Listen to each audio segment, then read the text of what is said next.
আমি যখন ক্লাস 8-এ উঠি তখন আমার কাছে একটা ফোন ছিল। তো আমার বেশিরভাগ পড়াশোনা হয় আমার নানুর বাড়িতে। কারণ মানে কি এরকম যে আপনি জন্মের পর থেকে বাবাকে দেশের বাইরে দেখেছেন?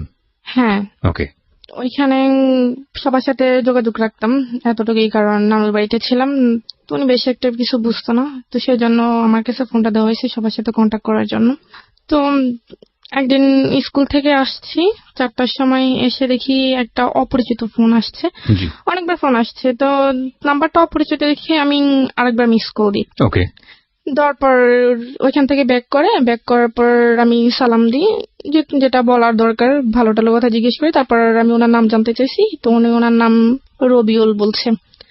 আমি বললাম যে আপনি কেন ফোন দিচ্ছেন, কোত্থেকে নাম্বার পাইছেন? তো উনি বলল যে দেখেন, হয়তো আল্লাহ আপনার সাথে আমার কথা বলিয়ে দিবে, সেজন্য আমি হয়তো আপনার সাথে কথা বলতে পারছি। তো তখন আমি বলছি ঠিক আছে স্যার, ফোন টোন দিবেন না। তো বলে যে আপনার সাথে কথা বলতে কি সমস্যা? আমি বলছি যে হ্যাঁ, আমি অপরিচিত কারোর সাথে কথা বলি না। তারপরে দিন রেখে দিছে, রেখে দেওয়ার পর 2-1 দিন পর পরই ফোন আসে। তো ফোন আসার পর ভালো মন্দ জিজ্ঞেস করার পর এতটুকুই, ভালো টালো কি করেন, কি করতেছি, কি খাইছেন, এতটুকুই। ওই সময়টাতে কি লোকটার নাম জিজ্ঞেস করা, কোথায় থাকে, কি করে? হ্যাঁ, অবশ্যই জিজ্ঞেস করছি। ওনার নাম বলছে রবিউল, নামটা ঠিক বলছে। উনি একটা এজেন্সিতে কাজ করতো, ওনার বাড়ি হচ্ছে ডোমবাড়িয়া গ্রামের নাম। তো যাই হোক, ওইখানে কাজ করে। তো একদিন আমাকে বললো যে আপনাকে একটা কথা বলবো, আপনি যদি কিছু মনে না করেন। তো আমি বলছি ঠিক আছে বলেন। বলে যে যদি হ্যাঁ হয় তো হ্যাঁ বলবেন, আর যদি না হয় না বলে দিবেন, কিন্তু রাগ করবেন না। আমি বলছি ঠিক আছে, আমি রাগ করবো না, আপনি বলেন। তো উনি আমাকে বললো যে দেখেন, আপনার কথাগুলো আমার খুব ভালো লাগে, আমি আপনার সাথে আপনার ফ্রেন্ড হতে চাই। ওকে। তো আমি আপনার সাথে ফ্রেন্ড হব, আমাকে একটু চিন্তা ভাবনা করতে হবে। তো বলে যে কতদিন লাগবে? আমি বলছি 6 মাসও লাগতে পারে, 1 বছর লাগতে পারে, আবার 1 মাসও লাগতে পারে। বলে যে না, এত লং টাইম তো নিতে পারবো না, আমি আপনাকে 1 সপ্তাহ সময় দিলাম। আমি বলছি না। তো উনি আমাকে খুব জোরাজোরি করতেছে। জোরাজোরি করার পর আমি বলছি ঠিক আছে, আমি 1 সপ্তাহ পর, তবে 1 সপ্তাহের মধ্যে আপনি আমাকে আর ফোন কল কোনো কিছু দিতে পারবেন না। তো রেখে দিছে। রেখে দেওয়ার পর 1 সপ্তাহ পর ফোন দিছে। ফোন দেওয়ার পর আমি বলছি যে হ্যাঁ ঠিক আছে, আমি আপনার বন্ধু হতে পারি, তবে 1 শর্তে। তো বললো যে কি শর্ত? আমি বলছি জাস্ট বন্ধুই, বন্ধুর বাইরে আমি আর কোনো কিছু করতে পারবো না। বলছি ঠিক আছে, করতে হবে না। তো তখন আমি ক্লাস 8-এ উঠি, জানুয়ারি মাসের কথা। তো এভাবেই ওনার সাথে কথা বলি, কথাবার্তা চলতেছে। তো কথাবার্তা চলার মাধ্যমে উনি আমাকে দেখা করার কথা বলছে এর মধ্যে অনেকবার। তো দেখা করার কথা বলছে, আমি আসলে দেখা করতে চাই না ওনাকে। তো 1 বছরের মাথায় উনি আমাকে প্রপোজ করেন। প্রপোজ কিভাবে করলো? ফোনের মাধ্যমে? হ্যাঁ, ফোনের মাধ্যমে। 1 বছর কোনো দেখা হয়নি। এর মাধ্যমে কি আপনাদের এর আগে মানে ফেসবুক বা অনলাইনে কোথাও? না, তখন তো আমি ফেসবুক এমনিতে নরমাল একটা ফোন ইউজ করতাম, এছাড়া কোনো কিছু ছিল না? আপনাকে দেখেনি? না, দেখি আপনাকে প্রপোজ করে ফেলেছে? হ্যাঁ, প্রপোজ করে ফেলছে। 1 বছর কথা বলার পর প্রপোজ করে ফেলছে। তো আমি বলছি ঠিক আছে, আপনি বয়সটা জানা ছিল? লাইক আপনি তখন ক্লাস 8-এ পড়েন, ওর বয়স কত ছিল? ওনার বয়স তখন 24 বছর ছিল। তো আপনি তখন খুব বেশি হলে 13 থেকে 14 বছর বয়স, তো 10 বছরের ডিফারেন্স। তখন আমার ওনার বয়সটা ভালো লাগতো। ভয়েসটা ভালো লাগতো? ফোনে আমি ওনাকে দেখিনি। আচ্ছা। তাও কি আর ওনাকে দেখি না, জাস্ট ওনার সাথে কথা বলতে আমার ভালো লাগতো। তো এসের জন্য কথা বলতাম। তো কথা বলার পর উনি আমাকে প্রপোজ করলো, বলে যে আপনার সাথে আপনার মানে কথা অনেক চিন্তা ভাবনা করলাম, আপনার মতো এরকম একজনকে খুঁজছি, বা আপনাকে আমার খুব ভালো লাগে, আপনাকে যদি আমার জীবন সঙ্গী হিসেবে পাইতাম তাহলে অনেক ভালো হইতো। আমি বলছি আপনি কি আমার দেখেন না? দেখেন আমি তো দেখতেও সুন্দর না, আপনি আর আপনি যেভাবে চাচ্ছেন আমি তো ওরকম না। তো বলে যে হ্যাঁ দেখেন, আমি আপনার প্রতি খুবই দুর্বল হয়ে গেছি, আসলে আপনাকে সবসময় ভাবি, সেজন্য আসলে ফ্রেন্ড থেকে যদি আরেকটু সম্পর্কটা আরেকটু গভীরে যায় তাহলে আপনার জন্য ভালো হয়, আমার জন্য ভালো হয়। তখন আমি বলছি যে আমি আপনাকে দেখিনি, বাট আপনি আমাকে দেখেন নাই, তো এখানে আসলে সম্পর্কটা কখনই হতে পারে না। তো আমি কথা বলে ফোনটা রেখে আমি ফোনটা অফ করে ফেলছি। একটানা 10 দিন আমি ফোন অফ রাখছি। ফোন অফ রাখার 10 দিন পর আমি যখন ফোনটা অফেন করছি, ফোনটা অফেন করার সাথে সাথেই ওনার ফোন। তো আমি ফোনটা তখন রিসিভ করিনি। তো রিসিভ না করাতে অনেকবার ফোন দিছে, ফোন আমি রিসিভ করিনি। তারপর উনি আরেকটা অপরিচিত একটা নাম্বার দিয়ে ফোন দিছে। তো আমি অপরিচিত নাম্বারটা যখন চিনি না, তখন ভাবলাম যে আমার হয়তো আত্মীয় স্বজন হইতে পারে। তো আমি ফোনটা রিসিভ করি। রিসিভ করার পর উনি আমাকে বলে যে আপনি আমাকে মানে আমার ফোনটা রিসিভ করছেন না, আপনি ফোন বন্ধ রাখছেন কেন, কি সমস্যা আপনার যদি ভালো না লাগে আপনি আমাকে না বলে দেন।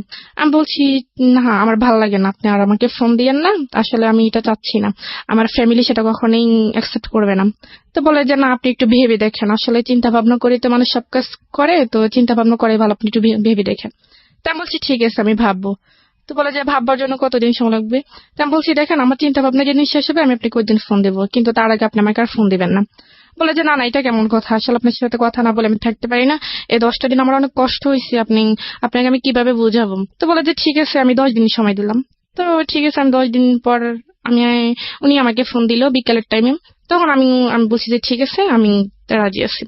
তো বলে যে ঠিক আছে, তখন তো রাজি হয়েছে। আপনি রাজি হয়ে গেলেন? হ্যাঁ আমি রাজি হই। রাজি হয়ে গেলেন কেন? মানে আপনি তো আসলে চিন্তা ভাবনা করেছি, আর আসলে আমি সে কেমন দেখতে সেটা আমি জানি না, তো তার কথাগুলো আমার ভালো লাগতো। আসলে তার কথাগুলো মানে আপনি নিজেও দুর্বল ছিলেন? হ্যাঁ, তোর কথার মধ্যে আমি খুবই দুর্বল ছিলাম। তার সে অনেক সুন্দর গুছিয়ে কথা বলতে পারে, বা তার কথাগুলো অনেক ভালোই লাগে আমার, শুনতেই মন চায়। ওকে। তো যাই হোক, তারপর এভাবে অনেক দিন কেটে গেছে, প্রায় 1 মাসের মতো। তো উনি আমাকে হঠাৎ আবার বলতেছে ঠিক আছে এখন তো আমরা আরেকটা রিলেশনে নতুন করে একটা রিলেশন করছি, তো এখন তো আমি আপনাকে তুমি করে বলতে পারি। আমি বলছি ঠিক আছে তুমি করে বলেন। তারপর সে আবার আমাকে বলে যে দেখা করার কথা। তো তখনও আমি আসলে তার সাথে এতটা ফ্রি হইতে পারিনি। তো তখন আমি আর তাকে বলছি যে না আজকে দেখা হবে না, বা তাকে এভাবে ঘুরিয়ে ঘুরিয়ে আমি সময় পার করতেছি। প্রায় 1.5 বছর চলে যায় এভাবে। 1.5 বছর চলে যাওয়ার পর সে আমাকে হঠাৎ একদিন শুক্রবার ছিল, তো আমাকে বলতেছে যে দেখো তুমি যদি আজকে আমার সাথে দেখা না করো তাহলে আমার তোমার সাথে কোনো সম্পর্ক থাকবে না। তো বলছে যে তুমি স্কুলের সামনে আসবা, আমি ওইখানে আসবো। তো আমি বলছি ঠিক আছে বিকেল 5টার দিকে। তখন আসলে আমি নানুকে বললাম যে আমি একটু বাজারে যাব। তো নানু বললো যে না এখন বাজারে দেওয়ার দরকার নেই, তো তোমার মামা আছে, তোমার মামাকে বলো যদি উনি চাইতে দেয় তো তুমি যাও। তখন আসলে মামার কাছে তো বলতে পারবো না, কারণ মামার কাছে বলবে যে তোমার কি লাগবে তুমি আমার কাছে বলো, তোমার যাওয়ার দরকার নেই। তখন আমি বলতে পারি না, তো যে কোনো কারণে আমি বাইরে হইতে পারি না। তখন আমি ওকে আর বলতে পারিনি যে আমি আসবো না। তখন আমি আবার ফোনটা অফ করে ফেলছি। যে তখন সে আমাকে অনেকবার ট্রাই করছে, আমার ফোনে তখন মিস কল অ্যালার্ট চালু ছিল। তো আমি যখন ফোনটা অফ করছি দেখি যে সে আমাকে প্রায় 1000-এর উপরে ফোন দিচ্ছে। তো সে আমাকে রাগ করে 2-3 দিন ফোন দেয়নি। 2-3 দিন ফোন না দেওয়াতে আমিও ফোন দিইনি। তো 2-3 দিন পর সে নিজে আমাকে আবার ফোন দিছে। ফোন দেওয়ার পর বলতেছে তোমার কি সমস্যা, তুমি আমার সাথে দেখা করলে না কেন? তো আমি বলছি আমার সমস্যা ছিল, আমি বাইরে হইতে পারিনি। তো বলে যে বাইরে হইতে না পারলে তুমি আমাকে বলতাম। তো আমি বলছি বললে হয়তো আপনি এটা অন্যভাবে নিবেন, সেজন্য আমি বলতে পারিনি। তো তাকে সরি টরি বলছি। তো সরি টরি বলার পর সে যাই হোক সেটা সমাধান হয়ে গেছে। কথা চলতে চলতে 2 বছর, তখন 2012 সালের লাস্টের দিকে আমার বোন, তখন আমার আব্বু বাড়িতে আসছে বিদেশ থেকে। বাড়িতে আসার পর আমাকে বাড়িতে নিয়ে আসছে। তো আমি তাকে বলছিলাম যে আমার আব্বু বাড়িতে আসতেছে, তো আমি আপনার সাথে অনেকদিন কথা বলতে পারবো না, যতদিন বাড়িতে থাকবো ততদিন কথা বলতে পারবো না, কারণ আমাদের বাড়িতে আসলে আবার কথা হবে, কথা বলতে পারবো না। তো উনি বলছে যে কেন? আমি বলছি আমার আব্বু বাড়িতে আসতেছে, তো আমি তো ফোনটা আবার ওইখানে নিয়ে যেতে পারবো না। তো বলে ঠিক আছে। তখন আমি বাড়িতে আসছি। আসার পর তো আমার আব্বু, আমার বোন, আমার ছোট ভাই, আমার বোনের একটা ফ্রেন্ড ছিল, আমার মামাদের বাসায় আসবো ঢাকায় উত্তরায়। সেটা আমি আসলে ওনাকে বলতে পারিনি যে কারণ আমি কারো ফোন ধরতে পারি না, বা বাড়িতে গেলে আমি বিশেষ করে আম্মু বা আব্বুর ওনাদের ফোন ধরি না। তো ফোন না পেয়ে আমি ওনাকে বলতে পারিনি। তো আমি ঢাকা আসি। ঢাকায় সেখানে প্রায় 1 সপ্তাহ ছিলাম। 1 সপ্তাহ থাকার পর আবার বাড়িতে গেছি। বাড়িতে যাওয়ার পর আমার আব্বু কোন একটা কাজে চিটাগং গেছিল। তো ওইখানে যাওয়ার পর আমি একটা সুযোগ পাইছি আমার নানুদের বাড়িতে আসার জন্য। তো আমার নানু ফোন দিচ্ছিল যাওয়ার জন্য। তখন আমি গেছি, গিয়ে আবার ওনার সাথে কন্ট্যাক্ট করছি। তো কন্ট্যাক্ট করার পর বলে যে এতদিন কেন, তুমি তো বলছো কয়েকদিন তারপর আবার আসবা, তো এতদিন গ্যাপ ছিল কেন? বলছি ঢাকা গেছিলাম আব্বুর সাথে, সেজন্য বলতে পারিনি। তো এই ব্যাপারটা আমি ওনাকে বলি নাই কেন, ওইটা উনি আমার সাথে অনেক রাগ করছে যে তুমি ঢাকা গেছো আমাকে বলছো, নাহলে আমিও ঢাকা যেতাম, দূর থেকে তোমাকে দেখতাম। আমি বলছি আমি বলতে পারিনি, আমি সুযোগ পাইনি। এটা নিয়ে অনেক ঝগড়া হয়েছে। ঝগড়া হওয়ার পর উনি আমাকে তুই করে বলতেছে যে তুই আর আমাকে ফোন দিবি না। আমি বলছি ঠিক আছে আমি ফোন দিব না। মানে ক্রেজি হয়ে গেছে আর কি, এতবার বারবার আপনাকে দেখতে চাচ্ছি, আপনি সামনে আসতেছি না। হ্যাঁ পরে ঠিক আছে, তখন আমি আর তাকে সে আমাকে ফোন দিবে না কেন সেটা আমার জানার আগ্রহ ছিল না, ফোন না দিলেনি। আসলে আমি তার সাথে তার প্রতি অ্যাট্রাকশন হয়নি, আমি আসলে তার কথাগুলো আমার ভালো লাগতো, সেজন্য আমি তার সাথে কথা বলতাম। তার প্রতি পয়েন্ট করবেন প্রিয় শ্রোতা, ও যেটা বলছে যে ওর কথাগুলো শুনতে ওর খুব মন চাইতো, এবং ওই কথাগুলোর কারণেই ওর প্রতি এক ধরনের ওর দুর্বলতা ছিল, কিন্তু এটা আসলে সেই অর্থে কোনো লাভ ছিল না। ওকে, তো সে আমাকে আবার নিজে ফোন দিছে, ফোন দেওয়ার পর বলে যে তুমি এত পাষাণ মানুষ, তোমার মেয়েদের মন নাকি অনেক নরম থাকে, তো তুমি এত শক্ত মনের মানুষ আমি আসলে কখনো ভাবি নেই। তো আমি রাগ করে ফোন রেখে দিছি, তোমার উচিত আমার রাগ ভাঙানো, আমাকে ফোন দেওয়া, তুমি সেটা না করে তুমি উল্টা রাগ করে বসে আছো। তো ওনার কথাগুলো আমি আসলে এতটা কেয়ার করতাম না, যেটা বলতে এটা শুনতাম। 2012 সালের প্রায় মাঝামাঝি আমি আবার ঢাকায় আসি। আমার মামারা সবাই মিলে কক্সবাজার যাবে, তো আমি ঢাকায় আসি আবার। তো আমি ওনার কাছে বলছি যে আমি কক্সবাজার যাব, আমরা সবাই মিলে কক্সবাজার যাবো, ওইখানে অনেকদিন থাকবো, আপনার সাথে আমার কথা হবে না। তো বলে যে আমার যদি ছুটি থাকতো তাহলে তো আমিও যেতে পারতাম। তো বলে যে ঠিক আছে, তোমরা যেদিন যাবে তার একদিন আমাকে ফোন দিয়া। তো আমরা যেদিন যাবো তার একদিন ওনাকে ফোন দিছি, তো উনি যেতে পারবেন, উনি ছুটি নিতে পারেনি। তো আমরা চলে গেছি ওইখানে প্রায় 15 দিনের মতো ছিলাম। পুরো দিন থেকে আবার যখন কক্সবাজার গেছি তখন আমার মামারও সাথে ছিল, তো মামার এক বন্ধু ছিল তো সাথে ছিল, তো উনি আবার ওইখানে গেছে। তো আমরা ওইখানে অনেক আনন্দ করলাম, সবাই মিলে একসাথে ছিলাম, আড্ডা দিলাম। তো ওই ছেলে আবার আমাদের সাথে ছিল। তো আমি আবার ঢাকায় যখন কক্সবাজার থেকে যখন ঢাকায় ব্যাক করি, তখন ওই ছেলে আমার আরেকটা মামাতো ভাই ছিল, ওর নাম হচ্ছে রাফি। ওর কাছে আবার আমার জানতে চাইছে যে মেয়েটা কে বা কি করে। ছেলেটার নাম কি ছিল? রাজু। ওকে। তো কি করে বা কোথায় থাকে, তো বললো যে এটা আমার সম্পর্কে মামাতো বোন হয়, তো এরকম। তো বলে যে আমি ফোন ইউজ করে, তো আমি যে ফোন ইউজ করি সেটা তার ওনারা জানে না। তো বলে যে না, ফোন ইউজ করে না কেন?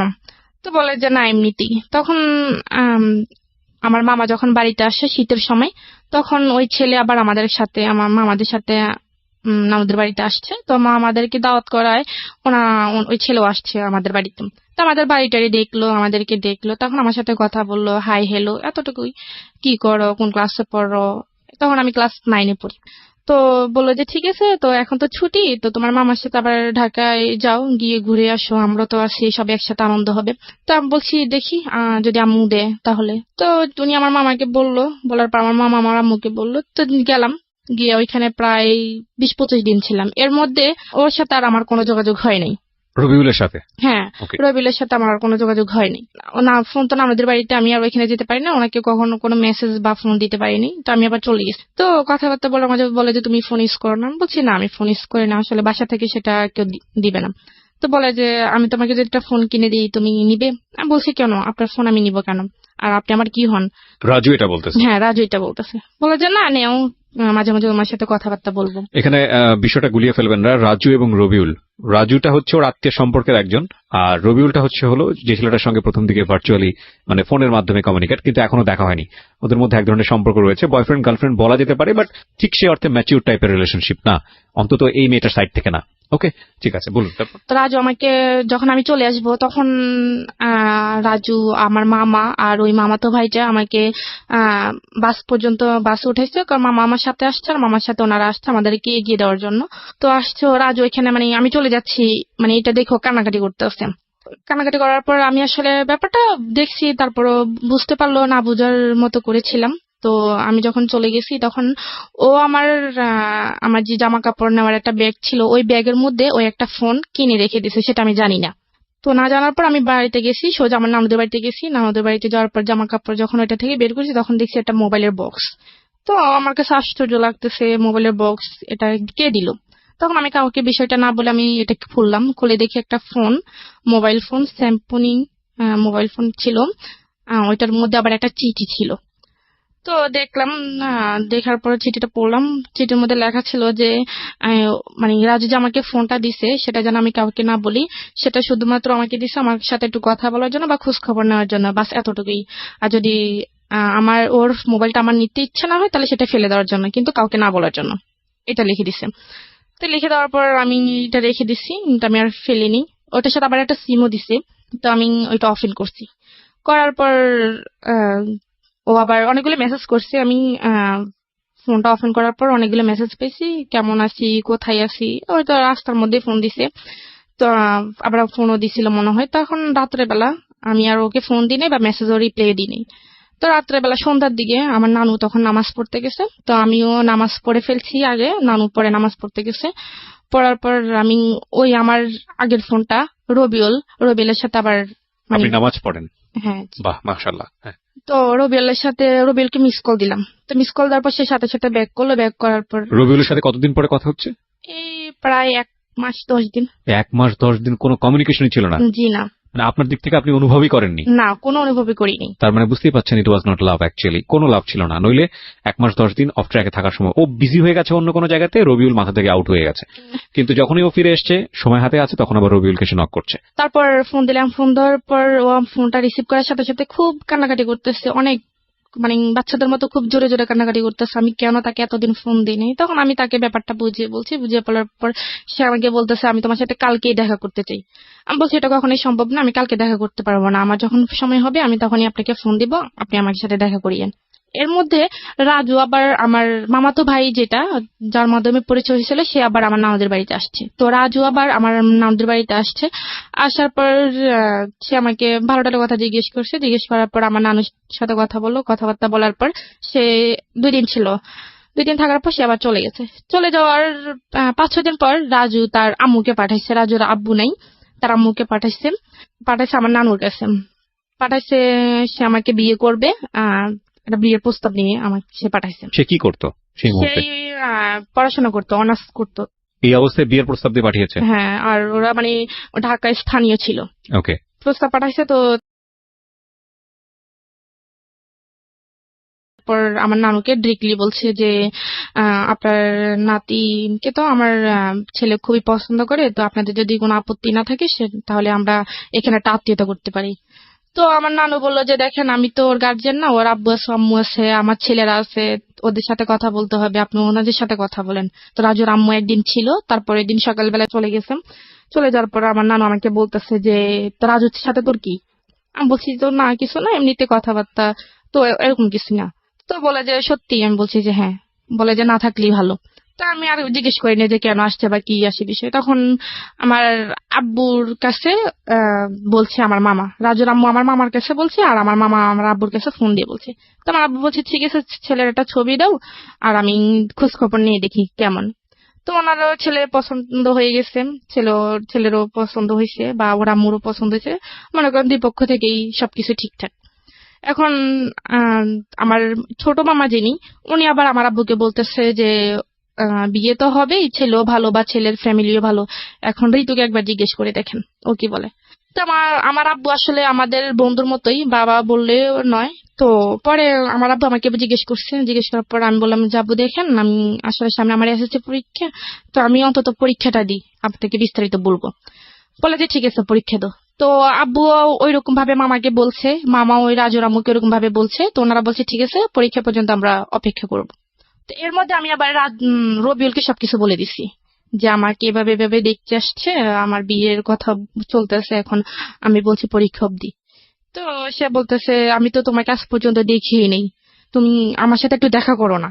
তা আমি বলছি কি দেখবেন, আমি তো বলছি আমাকে দেখলে আপনার পছন্দ হবে না। তো দেখা এরকম এরকম করতে করতে তখন সে যে একটা এজেন্সিতে কাজ করে সেটা আমাকে বলছে, তখন আমি খোঁজ খবর নিয়ে জানতে পারি এটা আমাকে রং বলছে। মানে রবিউল আপনাকে মিথ্যা ইনফরমেশন দিয়েছে? ওকে। তো তখন আমি বললাম যে আপনি তো আমার কাছে মিথ্যা কথা বলছেন, আপনি তো আসলে কোনো অফিসে এরকম কোন অফিসে চাকরি করেন, আসলে আপনি করেনটা কি আমাকে সত্যি করে বলেন, আমি আপনার সাথে দেখা করব। ওকে। তো বলে যে আমি আসলে একটা প্রাইভেট কোম্পানিতে জব করি, তো যে কোনো ভাবে এটা ওই কোম্পানির মালিক পালিয়ে গেছে, এখন আসলে আমার উপর অনেক ধার দেনা, এখন আমি আসলে বাড়ি থেকে বের হতে পারতেছি না, এখন অন্য একটা জায়গায় অ্যাপ্লাই করতেছি। তারপর আমি বললাম তো সেটা আমাকে বললেন না কেন আগে? তো বলে যে বলিনি, এমনিতে আসলে এটা একটু আমি লুকিয়ে রাখছি, এটা বলতে চাইনি। তো আমি বলছি ঠিক আছে। তো তখন আমি তাকে নিজে ফোন দিতাম, আমি তাকে ফোন দিয়ে আমি তার সাথে কথা বলতাম, এমনকি সে আমার কাছে অনেকবার প্রায় 2-3 বার টাকা চাইছে তার মানে পকেট খরচের জন্য। আমি 2-3 বার প্রায় তাকে 10-12 হাজার টাকা দিছি, কিন্তু দেখা সাক্ষাৎ কোনো কিছুই না। তখন আমি যখন বিয়ের ব্যাপারটা বলছি তখন আম্মু আমাকে বলল যে দেখ ছেলেও ভালো, ছেলের ফ্যামিলিও ভালো, তুই রাজি হয়ে যা, এসএসসি পরীক্ষার পরে বিয়েটা হয়ে যাক, তুই রাজি হয়ে যান, অন্য কোথাও যদি কোনো কিছু থেকে থাকে সেটা বাদ দিয়ে দে। তা আমার আম্মা আমাকে এভাবে বলছে, তখন আমি একটু ডাউট করছে যে আমার আম্মা আমাকে হয়তো একটু সন্দেহ করছে। জি। তো সন্দেহ করার পর আমি তাকে আবার রবিউলকে বলে দিচ্ছি, বলে দেওয়ার পর আমি বলছি দেখেন আপনার সাথে যা হওয়ার হয়ে গেছে, আমি আপনার সাথে আর কথা বলতে পারবো না, তা আপনি আমাকে ক্ষমা করে দেন, আপনার সাথে যদি কোনো বেয়াদবি করে থাকি আসলে এভাবে আমি ফ্যামিলির বাইরে যেতে পারবো না। এটা রবিউলকে বললেন? হ্যাঁ আমি রবিউলকে বলছি। তখন রবিউল তো অনেক খুব কান্নাকাটি করছে। সে 2-3 দিন বাসার ঠিকানা জানতো? আপনার বাসার ঠিকানা? হ্যাঁ সে আমার বাসার ঠিকানা জানতো। আমি তাকে সবকিছু সত্যি বলে সঠিক বলেছেন। হ্যাঁ তখন সে খুবই কান্নাকাটি করছে। সে বলতেছে ঠিক আছে আমি তোমাদের বাড়িতে আসতেছি। আমি বলছি যে না, আমার যদি ভালো চান আপনি কখনই আমাদের বাড়িতে আসবেন না, আর আসলে অনেক খারাপ হয়ে যাবে। তখন আমি তাকে এরকম কোনো কিছু বলার পর সে আসেনি। আসার পর সে বলছে ঠিক আছে তুমি আমাকে তো বিয়ে করবে না নাকি? আমি বলছি যে হ্যাঁ করবো না। তো বলে যে ঠিক আছে তাহলে তুমি আমার সাথে শুধু একবার দেখা করো, একবার দেখা করার পর আমি তোমাকে কথা দিতেছি জীবনে তোমাকে আর ফোন দিব না। তো আমি বলছি একবার দেখা করে কি লাভ? সে বলে যে আমি কেমন মেয়ের সাথে কথা বলছি, তার তাকে শুধু একবার দেখার ইচ্ছে, আর কিছুই না। আমি বলছি আপনি কথা দিচ্ছেন তো? তো সে বলতেছে যে হ্যাঁ আমি কথা দিছি। তো এর মধ্যে সে আবার ব্রাহ্মণবাড়িয়া, সে এখানে একটা আপনার মাইক্রো ক্রেডিট একটা চাকরি পাইছে জি ব্রাহ্মণবাড়িয়া। তো আমি আবার ঢাকা যাই মামাদের বাসায়। তখন আমার মামার মামানি প্রেগনেন্ট ছিল। তো তখন উনি খুব অসুস্থ ছিল, তো ওনাকে আমি দেখতে গেছিলাম। আমার আম্মু গেছিল সাথে। তো আমার আম্মু গিয়ে আমার মামাকে রেখে চলে আসছে। তো আমি ওইখানে ছিলাম। থাকার পর ওইখানে আবার মামাদের পাশের ফ্ল্যাটে একটা মেয়ে থাকতো, নাম হচ্ছে রিয়া করে। তার সাথে আমার আবার খুব ভালো একটা বন্ধুত্ব ছিল। তার সাথে আমি আবার সবকিছু শেয়ার করছি। তো শেয়ার করার পর তখন আমি ঢাকা গেছি। ঢাকা যাওয়ার পর সে আমাকে বলতেছে যে আমি ব্রাহ্মণবাড়িয়া যাওয়ার জন্য, তার সাথে দেখা করার জন্য। তা বললাম আমি একটা মেয়ে হয়ে আমি ওইখানে কিভাবে যাই? বলে যে দেখো আমি তো নতুন অফিসে জয়েন করছি, নতুন, এখন তো আমাকে ছুটি দিবে না। তো আমি আসলে কিভাবে তোমার কাছে যাবো, তুমি একটু আমার কাছে আসো। তা আমি বলছি ঠিক আছে। তখন আমি ওই রিয়াকে নিয়ে বাইরে বের হওয়ার নাম করে ওকে নিয়ে যাই। শুক্রবার দিন ছিল তখন। ইন দ্য মিন টাইম কি আপনার রাজুর সঙ্গে দেখা সাক্ষাৎ করা, কথাবার্তা হওয়া, এগুলো কোনো কিছু হচ্ছে? না না, ওই কথা বিয়ে যখন যেহেতু ফোনটা আপনার কাছে আছে সেজন্য জিজ্ঞেস করছি। ফোনটা আমার কাছে আছে, ফোনে কথাবার্তা হয় না? ওই ফোনটা দিয়ে আমি আবার রবির সাথে কথা বলি, কিন্তু রাজুর সঙ্গে কথা বলি না? রাজুর সাথে আর কথা বলি না। আচ্ছা। যাই হোক গেলাম ব্রাহ্মণবাড়িয়া বিশ্ব রোড, ওইখানে রবিয়াল আসছে। আসার পর আমরা গেলাম। যাওয়ার পর সে আমাকে ফোন দিছে। তো আমি বোরকা পরে জানি, আমি এমনিতেই নর্মাল ভাবে গেছি। তো আসলে ওই আমি ওই কথাটা কখনো ভুলবো না। ওনাকে দেখে আসলে আমার মাথা ঘুরতেছে, এরকম একটা অবস্থা যে আমি আসলে যেটা ভাবছি, যেটা কল্পনা করছি, এটা সম্পূর্ণ বাইরে। সে মনে করেন তখন খুবই হ্যাংলা ছিল, অনেক কালো ছিল। তো আমি ভাবলাম আর বাবা এটা কি, এটা তো এখন আমার ফ্যামিলি কখনো কোনোভাবে মেনে নেবে না। অডিওর সাথে ভিডিওর মারাত্মক পার্থক্য, এটা কি বলে। এবং এটাই হয় আসলে। নিজের জীবনের বেশ কয়েকটা অভিজ্ঞতা আছে আর কি, যেজন্যই বললাম। হ্যাঁ, তারপর তার সাথে আমি দীর্ঘ 3 বছর পর দেখা করি ওই দিন। তো 3 বছর পর ওই দিন ফার্স্ট দেখা। তো আমি আবার যখন আমি তার সাথে দেখা করতে যাচ্ছি, গাড়িতে উঠতেছি, তখন আমি আবার তাকে বলছি যে দেখেন আপনি আমাকে কথা দিয়েছেন আপনি আমার সাথে শুধু একবারই দেখা করবেন। এখন আপনি যেরকমই হন, আমি আপনার সাথে দ্বিতীয়বার কথা বলবো না। সে বলছে ঠিক আছে তুমি নিশ্চিন্তে থাকো, আমি তোমাকে কখনোই বিরক্ত করবো না। তো যাই হোক সে আমাকে দেখলো, আমিও তাকে দেখলাম। দেখার পর ওইখানে একটা রেস্টুরেন্টে গেলাম। ওই দিন আমি সারাদিন তার সাথে দেখা করবে একটু আনইজি ফিল করতেছি। আসলে আমি সারাদিন খাইনি। তো না খাওয়াতে আমার খুব খিদে লাগছে, কিন্তু তাকে দেখার পর আমার খিদে চলে গেছে। ওকে। তাকে দেখার পর আমার খুব খিদে চলে গেছে যে যখন গাড়িতে আসতেছে তখন ভাবতেছি যে ওনার সাথে দেখা করলে একসাথে হয়তো দুপুরের লাঞ্চ হবে বা সকালের নাস্তা দুটি একসাথে হবে। কিন্তু তাকে দেখার পর আমার খিদেটা চলে গেছে। আমি আর আমি কি খাবো? তখন সে আমাকে একটা রেস্টুরেন্টে নিয়ে গেছিল। ওইটার নাম ছিল ঝুমুর, ব্রাহ্মণবাড়ি একটা শহরে। ওইখানে নিয়ে গেছিল। তো শুক্রবার যেহেতু ছিল, উনিও হয়তো খাওয়া দাওয়া করে আসে না, তো উনি খাইছে, আমাকেও দিছে, আমি খাইনি, আমি বসেছিলাম। তো আমি ওইখান থেকে খুবই বিরক্ত ফিল করতেছি যে আমি কখন যাবো এখান থেকে। তো খাওয়া দাওয়া শেষ হলো। শেষ হওয়ার পর তখন আমরা আবার যখন বাস যাইতেছি, সে আমাকে বাসে তুলে দিবে, তখন সে আমাকে জিজ্ঞেস করতেছে যে তোমাকে আমার পছন্দ হয়েছে, আমাকে তোমার পছন্দ হয়েছে কিনা। তখন আমি বলছি ঠিক আছে আপনি তো আমাকে বলছেন যে আপনি আমার সাথে আর কখনোই দেখা করবেন না বা কথা বলবেন না, এটা কেমন কথা? এটা এখন তো আপনি কথার সাথে কাজের কোনো মিল নেই, এটা তো কখনোই সম্ভব না। আমি আপনাকে বিশেষ করে আপনার সাথে দেখা করতে আসছি, আর আপনি এখন এটা কি বলতেছেন? বলে যে না দেখো আমি বলে ফেলছি, এটা তোমাকে শুধু তোমাকে দেখার জন্য বলছি, আমি মন থেকে এটা বলিনি। আমি বলছি ঠিক আছে আমি আগে বাসায় যাই, আমি অনেক টায়ার্ড, আমি খুবই ক্লান্ত, অনেক জার্নি হয়েছে, আমি বাসায় যাই। তো আমার ফোনে চার্জ ছিল না। তো আমি যখন গাড়িতে উঠি তখন আমার ফোনে মোবাইলটা বন্ধ হয়ে গেছে।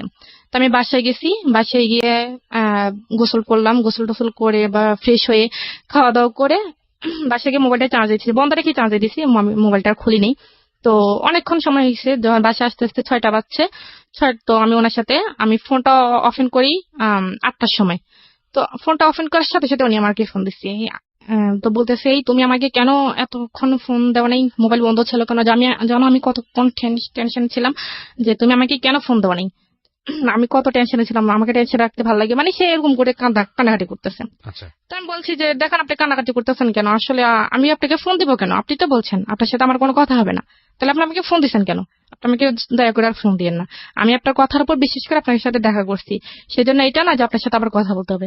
তখন সে আমাকে বলতেছে যে তুমি যদি আমার সাথে কথা না বলো আমি মরে যাব, আমি ট্রেনের তলে নিজে জীবন দিয়ে দিব, আমি ফাঁসি দিব, মানে এরকম বিভিন্ন রকমের ব্ল্যাকমেল করতেছে।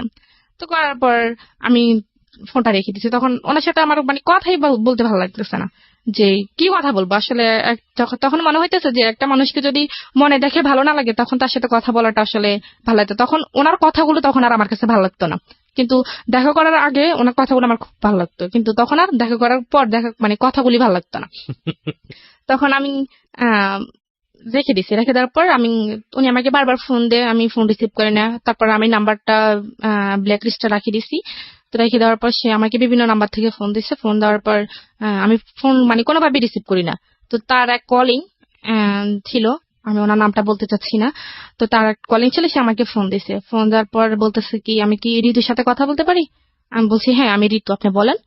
তো বলে যে আপনি কি রবিউলকে চিনেন। আমি বলছি কোন রবিউল। বলে যে ওই দিন শুক্রবারে দেখা করতে গেছেন ওই রবিউল। আমি বলছি না আমি এরকম আমি কাউকে চিনি না, আমি কারোর সাথে দেখা করিনি, আপনি কেন ফোন দিচ্ছেন। তো বলে যে তখন আমি ফোনটা রেখে দিছি। ফোনটা রেখে দেওয়ার পর উনি আবার ফোন দিছে। তখন আমি আবার ফোনটা কেটে দিছি। তো বারবার ফোন দিতেছে। তখন আমি বলছি যে আপনার সমস্যাটা কি, আপনি আমাকে বারবার ফোন দিয়ে ডিস্টার্ব করতেছেন কেন। আমি তো বলছি আমি রবিউল নামে কাউকে চিনি না, আপনি হয়তো ভুল নাম্বারে ডায়াল করছেন। তো বলতেছে যে দেখুন আপু আপনার সাথে আমি একটু 2 মিনিট কথা বলবো, আমাকে প্লিজ 2 মিনিট সময় দেন। তা আমি বলছি ঠিক আছে 2 মিনিট, তার বেশি না। বলে যে দেখেন রবিউল কিন্তু অনেকগুলো ঘুমের ওষুধ খেয়ে ফেলছে, আর ওর অবস্থা খুবই খারাপ, ও এখন কি জানি স্যালাইনে আসছে, ডাক্তার আসছে স্যালাইন টেলান দিছে, ও আজকে 2-3 দিন খাওয়া দাওয়া সব বন্ধ করে দিছে। দেখেন আপনি কি চান আপনার জন্য একটা মানুষ মারা যাক। আমি বলছি আমি কেন চাইবো, আমি তো ওনাকে বলিনি যে আমার জন্য উনি মরুক, আমি তো বলিনি যে আমার জন্য না খেয়ে থাকুক, উনি এমন করতেছে কেন। বলে যে একটা মানুষ যদি একটা মানুষের সাথে কথা বললে তার জীবনটা বেঁচে যায়, তাহলে সেটা আমার মনে হয় সেটা একটা ভালো কাজ। আপনি যদি আপনার ভালো কাজের জন্য যদি ওই মানুষটার জীবন মানে প্রাণে বেঁচে যায়, তাহলে তা আপনি আল্লাহর কাছে ভালো পাবেন। উনি আমাকে এরকম করে বলতেছে। তখন আমার কাছে একটু খারাপ লাগে। আমি বলছি মানুষটা আসলে সত্যি সত্যি যদি আবার মরে টরে যায় তখন তো মানে আপনার অন্তরে একটু মায়া হয়েছে তার জন্য। হ্যাঁ মায়া হয়েছে। তখন আমি বলছি ঠিক আছে তো ওনার কাছে দেন। তো বলে যে উনি তো এখন অজ্ঞান অবস্থায় আছে, ওনার জ্ঞানে আসলে আমি আপনাকে ফোন দিব। তো বিকেলের দিকে উনি আবার ফোন দিচ্ছে। ফোন দেওয়ার পর বলতেছে যে নেন রবিউল ভাইয়ের সাথে কথা বলে। তো আমি বলছি তখন আমি ওনাকে তুই তাই করে বলছি। আমি বলছি যে তোর সমস্যা কি, তুই আমাকে বলছস যে তুই আমার সাথে কথা বলবি না, আমাকে আর ফোন দিবি না, তো তুই এরকম করতেছস কেন, তুই কি আমাকে ফাঁসাতে চাইতেছস, সামনে আমার বিয়ে, আমি তো তোর সাথে কখনোই কথা বলতে পারবো না।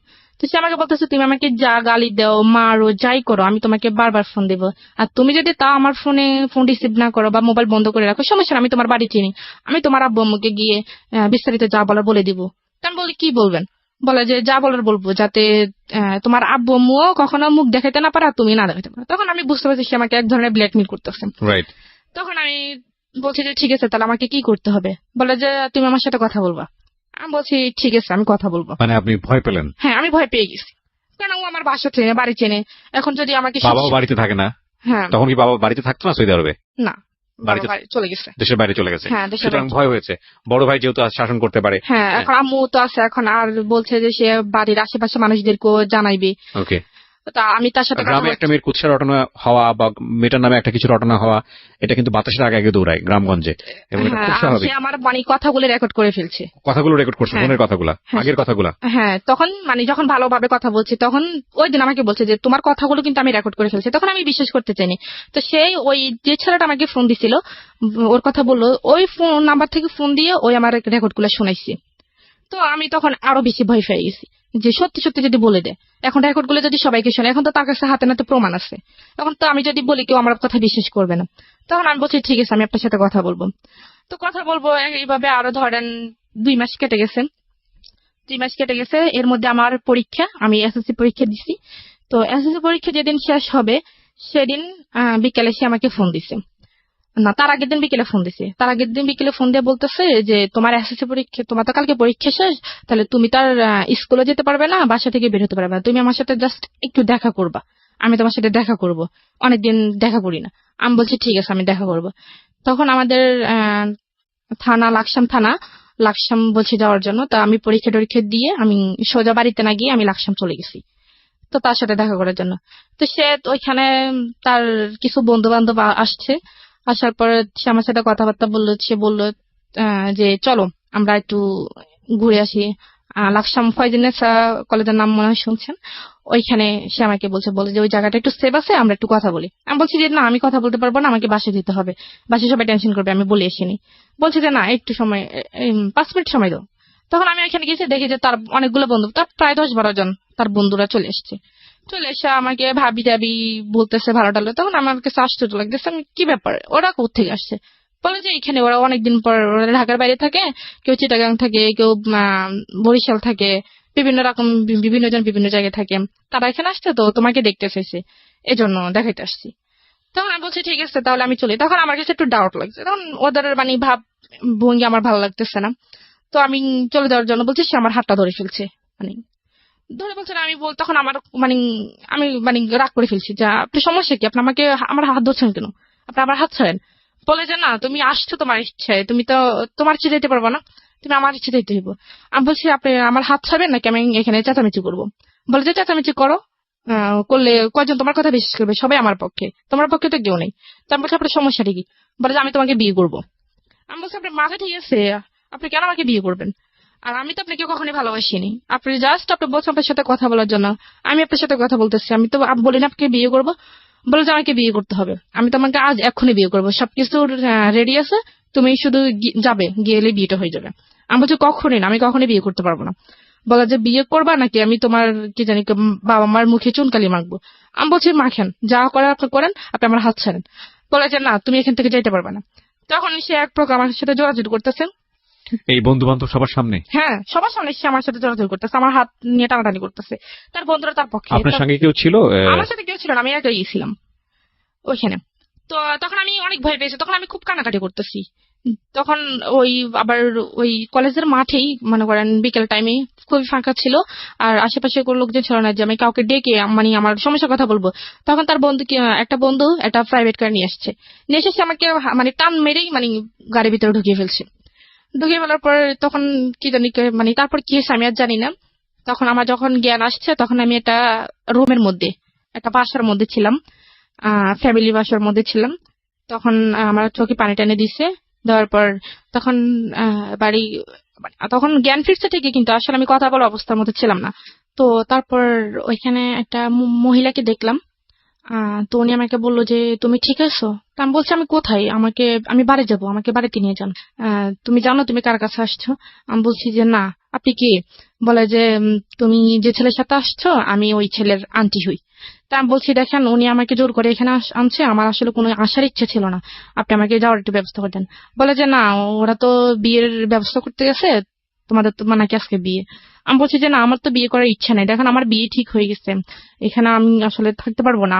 আর আপনি বুঝার চেষ্টা করেন, আমি তো ওনার সাথে জাস্ট ফ্রেন্ড হিসেবে কথা বলছি। তো বলে যে না, তুমি মিথ্যা কথা বলো কেন, আমি তো সব শুনছি। তো উনি আমাকে এড়িয়ে যাইতেছে এভাবে। যাওয়ার পরে তো যাই হোক, এখন ও ছেলে আসছে, আসার পর আমি ওই ছেলের মানে পা ধরে ফেলছি, মানে পা ধরে মাপ চাইতেছি রবিউলের। হ্যাঁ, পা ধরে মাপ চাইতেছি যে আমাকে একটু চলে যেতে দেন, আমার আসলে আমার জীবনটাকে এভাবে নষ্ট করিয়েন না। তো সে বলতেছে যে আমার মধ্যে কি নেই, আমি তোমার জীবন কেন নষ্ট করবো, আমি তোমাকে বিয়ে করতে চাই, এমন তো না যে তোমাকে নিয়ে টাইম পাস করতেছি বা তোমাকে নিয়ে কোথাও গিয়ে সময় কাটাতেছি, আমি তো তোমাকে বিয়ে করতে চাই। তো আমার মধ্যে কি এমন নেই যে তুমি আমাকে ভালোবাসো না? তখন আমি বলছি যে আপনি নিজের চেহারাটা একটু আয়নার মধ্যে গিয়ে দেখছেন, মানে আমি বলছি। বলার পর সে আমাকে একটা থাপ্পড় মারছে ওইখানে, অনেক জোরে একটা থাপ্পড় মারছে। থাপ্পড় মারা আমার খুব কানাকাটি করতেছি। কানাকাটি করার পর বলতেছে যে তুই যদি আমাকে বিয়ে না করস, এখানে তুই আমার লাশ দেখবি। আমি বলছি আপনি মরেন, যাই করেন, এটা আপনার ইচ্ছা, আমি আর আপনার কোনো কথাই আমার মন গলবে না। তখন সে কি করছে, একটা তরকারি কাটার যে ছুরিগুলা, ওইগুলা এসে তার হাতের মধ্যে একটা করে দিচ্ছে। হ্যাঁ, অনেকগুলো রক্ত বাইরে দিতেছে। তো বাইরে হওয়ার পর মানে আমার তখন খারাপ লাগছে, তখন আমি দৌড়ে গিয়ে তার হাতটা মানে চেপে ধরছি যাতে রক্ত বাইরে না হয়। তো চেপে ধরার পর তার আন্টি আমি ডাক দিচ্ছি, ডাক দেওয়ার পর উনি আইসা ব্যান্ডেজ করে দিছে। তারপর তো বলে যে ওই ছেলে আমাকে বলে যে এখন তো দেখছো আমি তোমাকে কতটা ভালোবাসি, এখন তুমি কি চাও আমি তোমার জন্য মরে যাই? তখন আমি আসলে এক ধরনের রাজি হয়ে গেছি। আমি বলছি ঠিক আছে আমি রাজি। তো আমি বলছি যে আমি রাজি এক সপ্তাহে, তো আমি বিয়ের পর আমি বাড়িতে চলে যাব।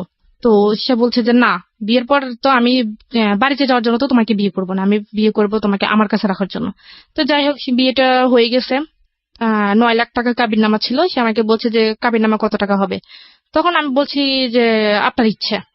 তখন আসলে আমার ওই মানসিকতা মানে বিয়ের জন্য যে একটা প্রস্তুত থাকা, আমি আসলে ওইরকম ছিলাম না। তখন আমি বলছি আপনার যত ইচ্ছে তো না, তুমি বলো।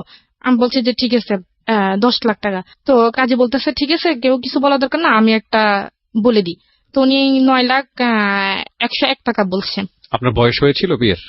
জি না, আমার বয়স তখন আমি ক্লাস এসএসসি পরীক্ষা দিছি, তখন আমার 16 বছর সামথিং, সর্বোচ্চ হলো 15-16 বছর। হ্যাঁ তখন চলে। তো তখন আবার আমার কাজী কত বয়স দেখালো? ওখানে 20 বছর দিছে।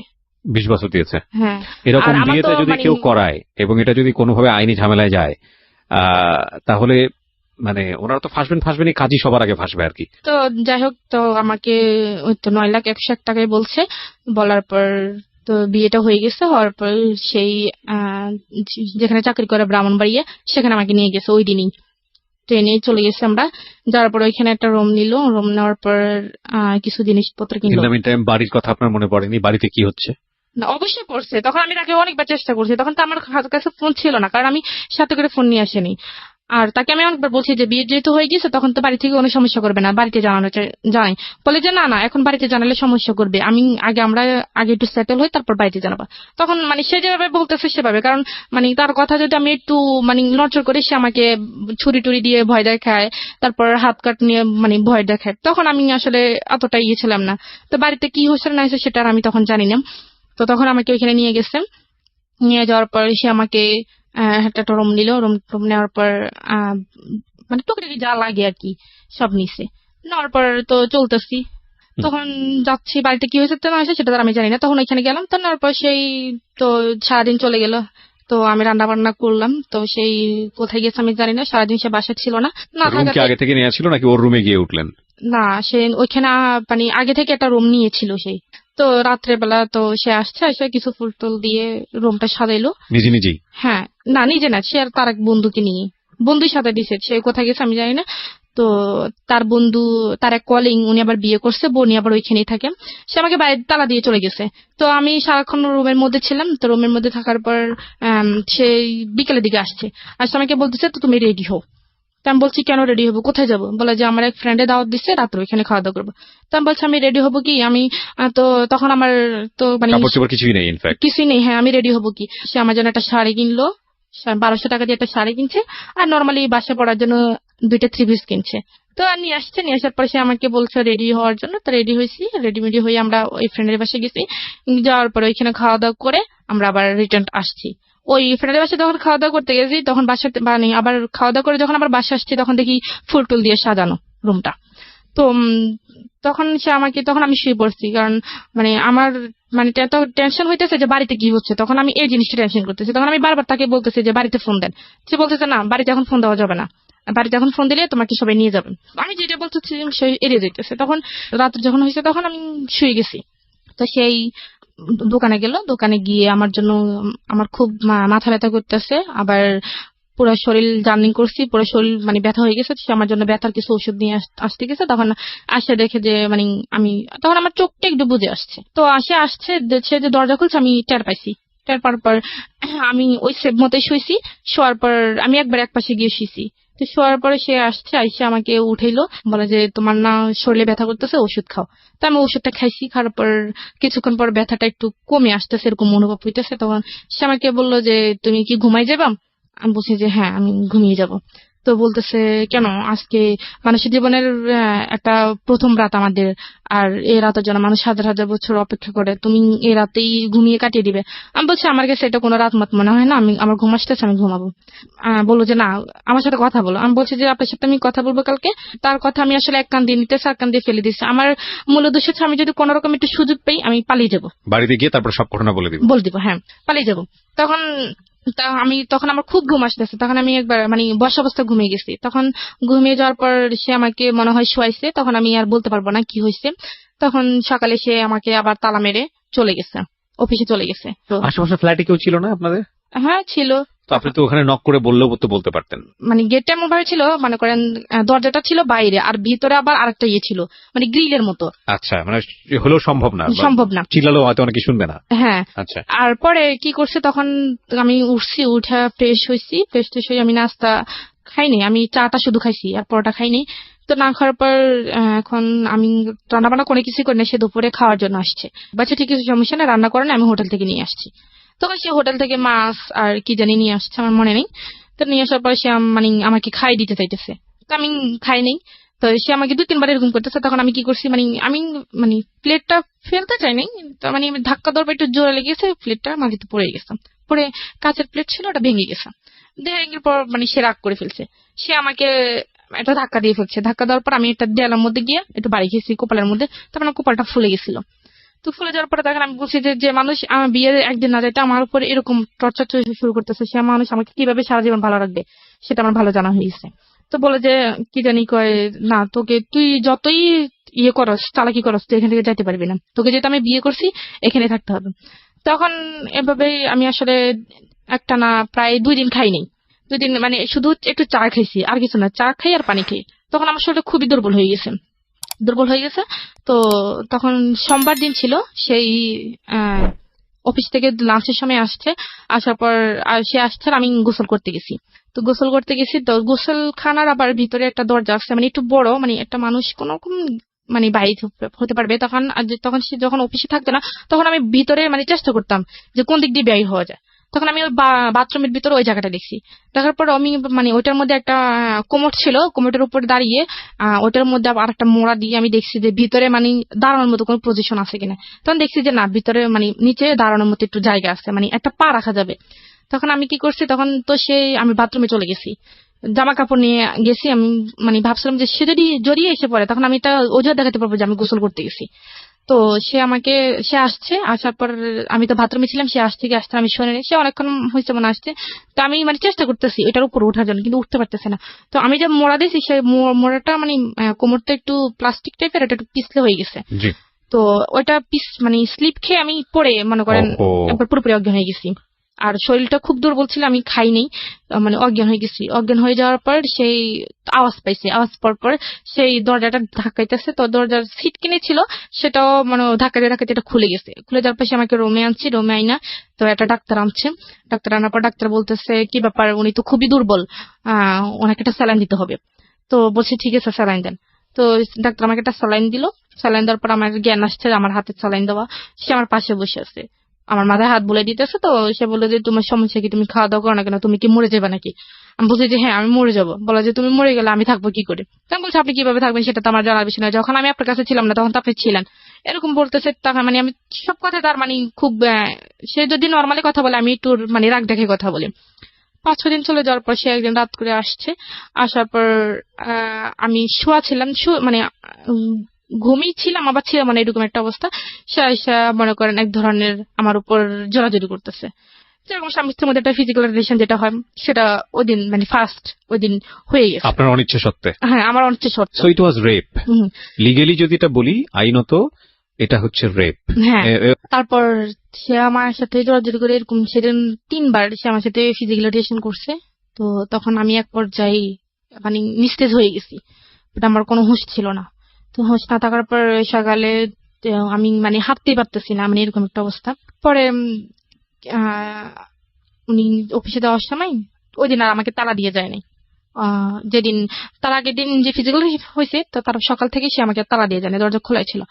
তো সে আমাকে বললো যে যদি খারাপ লাগে নিচে তার আবার এক বন্ধুর আম্মা থাকে, তো ওনার সাথে গিয়ে কথা বলতে পারবা, আমি ওনাকে বলে যাবো, উনি তোমার সাথে এসে কথা বলেন।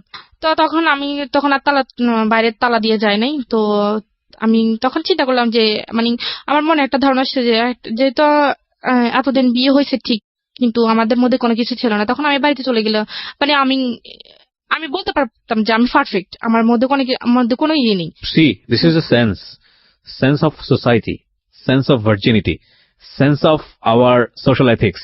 It's a very important point. খেয়াল করবেন এটা। ওকে, তখন ও মনে করতেছে বিয়ে হয়েছে ঠিক আছে, কিন্তু আমাদের মধ্যে তো কোনো ফিজিক্যাল রিলেশন ছিল না, সুতরাং আমি যেভাবেই হোক এখান থেকে এসকেপ করলে আমি বলতে পারবো যে না আমাদের মধ্যে কিচ্ছু হয়নি। এইটা হচ্ছে আমাদের প্রিমিটিভ থট অফ সোসাইটি, মানে একদম প্রাগৈতিহাসিক আমলের একটা ধারণা। আর যখন এটা হয়ে গেছে ওর মধ্যে একটা চেঞ্জ আসছে, চেঞ্জটা কি? হ্যাঁ বলেন। হ্যাঁ, তখন আমি ভাবলাম যে মানে চলে গেছিলাম, মানে আমি গেট পর্যন্ত চলে গেছি, উপর থেকে নিচে নেমে গেট পর্যন্ত চলে গেছি। চলে যাওয়ার পর মানে দেখতেছি আমি, মানে আমার হাত তো খুব কষ্ট হইতেছে, তো আমি কাঁদতেছি। তখন দারোয়ান আমাকে জিজ্ঞেস করলো যে ম্যাডাম আপনার কি হয়েছে? আমি বলছি যে না কিছু হয় নাই। তো বলে যে আপনি কাঁদতেছেন কেন? তো আমি বলছি যে না আমার আসলে একটু শরীরটা খারাপ, হ্যাঁ এই জন্য। তো বলে যে আমি কি আপনাকে বাসায় দিয়ে আসবো? তো আমি বলছি যে না ঠিক আছে। তখন মানে আমার কথা শুনে ওই যে তার বন্ধুর আমার কথা বলে উনি আবার বের হয়ে আসছে। বলে যে কি ব্যাপার ঋতু, তুমি কেন বাইর হইছো? তোমার নাকি শরীর খারাপ, তুমি বাইর হইছো কেন? চলো চলো তোমাকে বাসায় দিয়ে আসি। তখন উনি আমাকে ধরে ধরে আমাকে রুমে আইনা শোয়াই দিয়ে চলে গেছে। চলে যাওয়ার পর তখন মানে কারো মানে একটা ফোন যে পাবো, মানে কারো কাছ থেকে নিয়ে আমি ফোন করবো, মানে ওইরকম একটা জানি।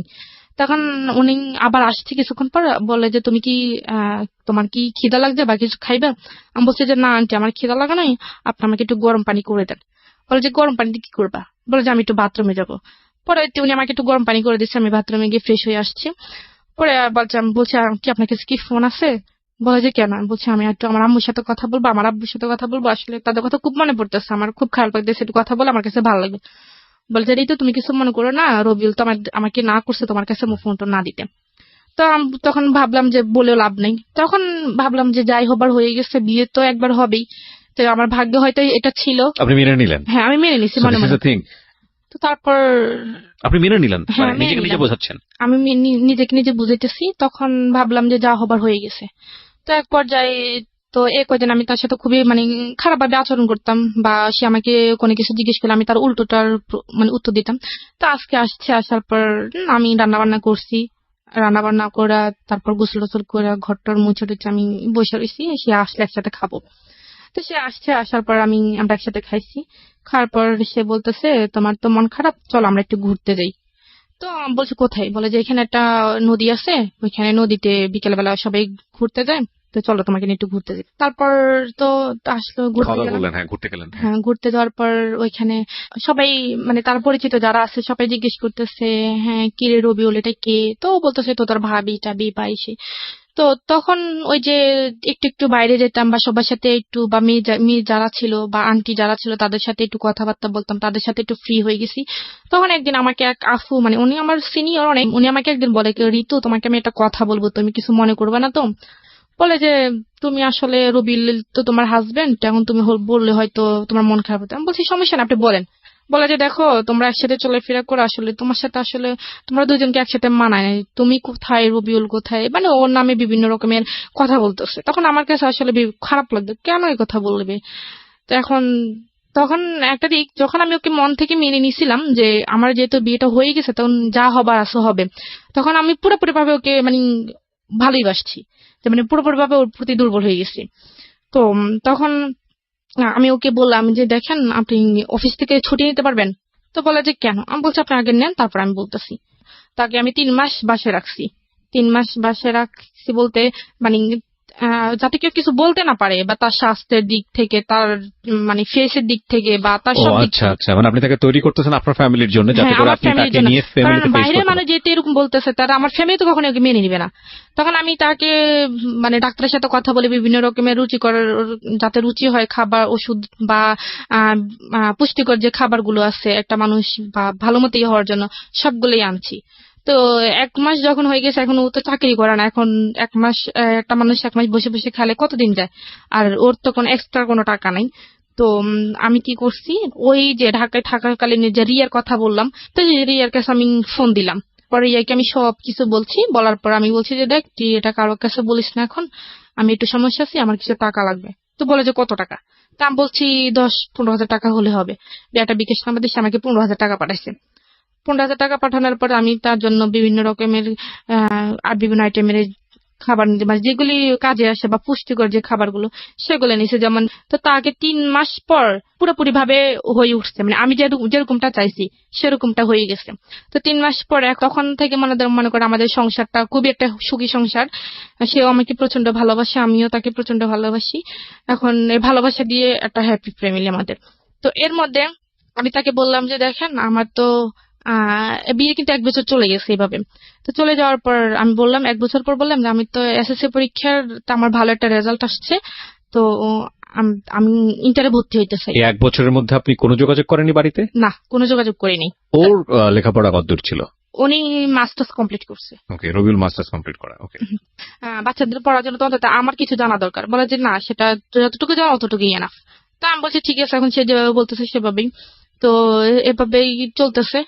1.5 বছর চলে যাওয়ার পর তখন আমি হঠাৎ মনে করেন আমার ফিয়ার হচ্ছে না প্রায় 2 মাস ধরে। তো আমি একটু টেনশনে আছি। তো তারপর হচ্ছে তখন আমি একটু টেনশনে পড়ে গেছি। তখন আমি ওকে জানাইনি।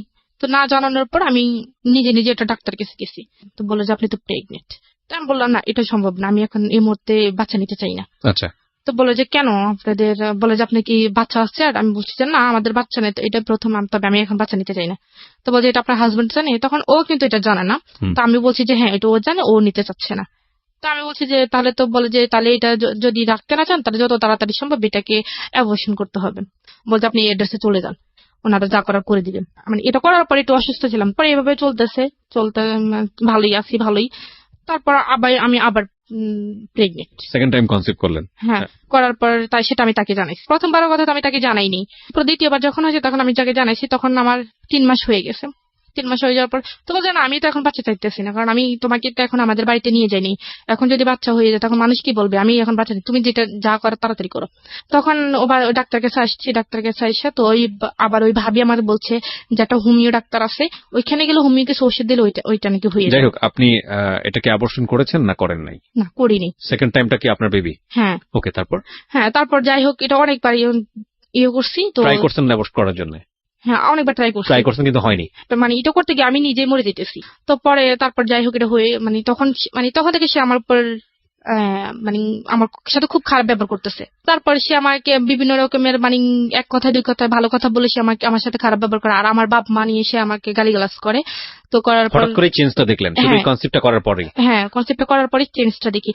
তারপর আমরা যে রুমে থাকতাম, যেখানে থাকতাম সেখান থেকে পানিটা নিয়ে যে আনতে হয় সেটা একটু দূরে, ঠিক আছে? তো আমার বেবি যখন 7 মাসের প্রেগনেন্ট আমি, তখন বালতি ভরে ভরে অনেক বড় বড় বালতি ভরে ভরে ওইখান থেকে পানি আনতে হয়।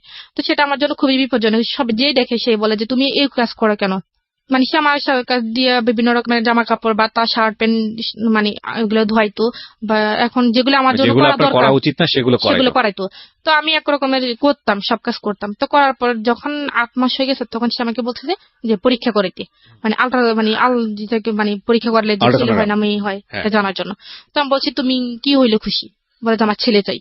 তখন আমি বললাম যে এটা তো যদি ছেলে না হয়, বলে যে ছেলে না হলে যদি মেয়ে হয়, তাহলে মেয়ে হলে মেয়ের বিয়ের টাকা আমি দিতে পারবো না। তখনই সে মেয়ের বিয়ের প্রসঙ্গে কথা উঠেছে যে যখন বিয়ে দিবে তখন মেয়ের বিয়ের টাকা সে দিতে পারবে না, আমার বাবার বাড়ি থেকে দিতে হবে। আর মেয়ে যদি হয়, মেয়ে সুন্দর হতে হইবে, ফুটফুটে হইতে হইব।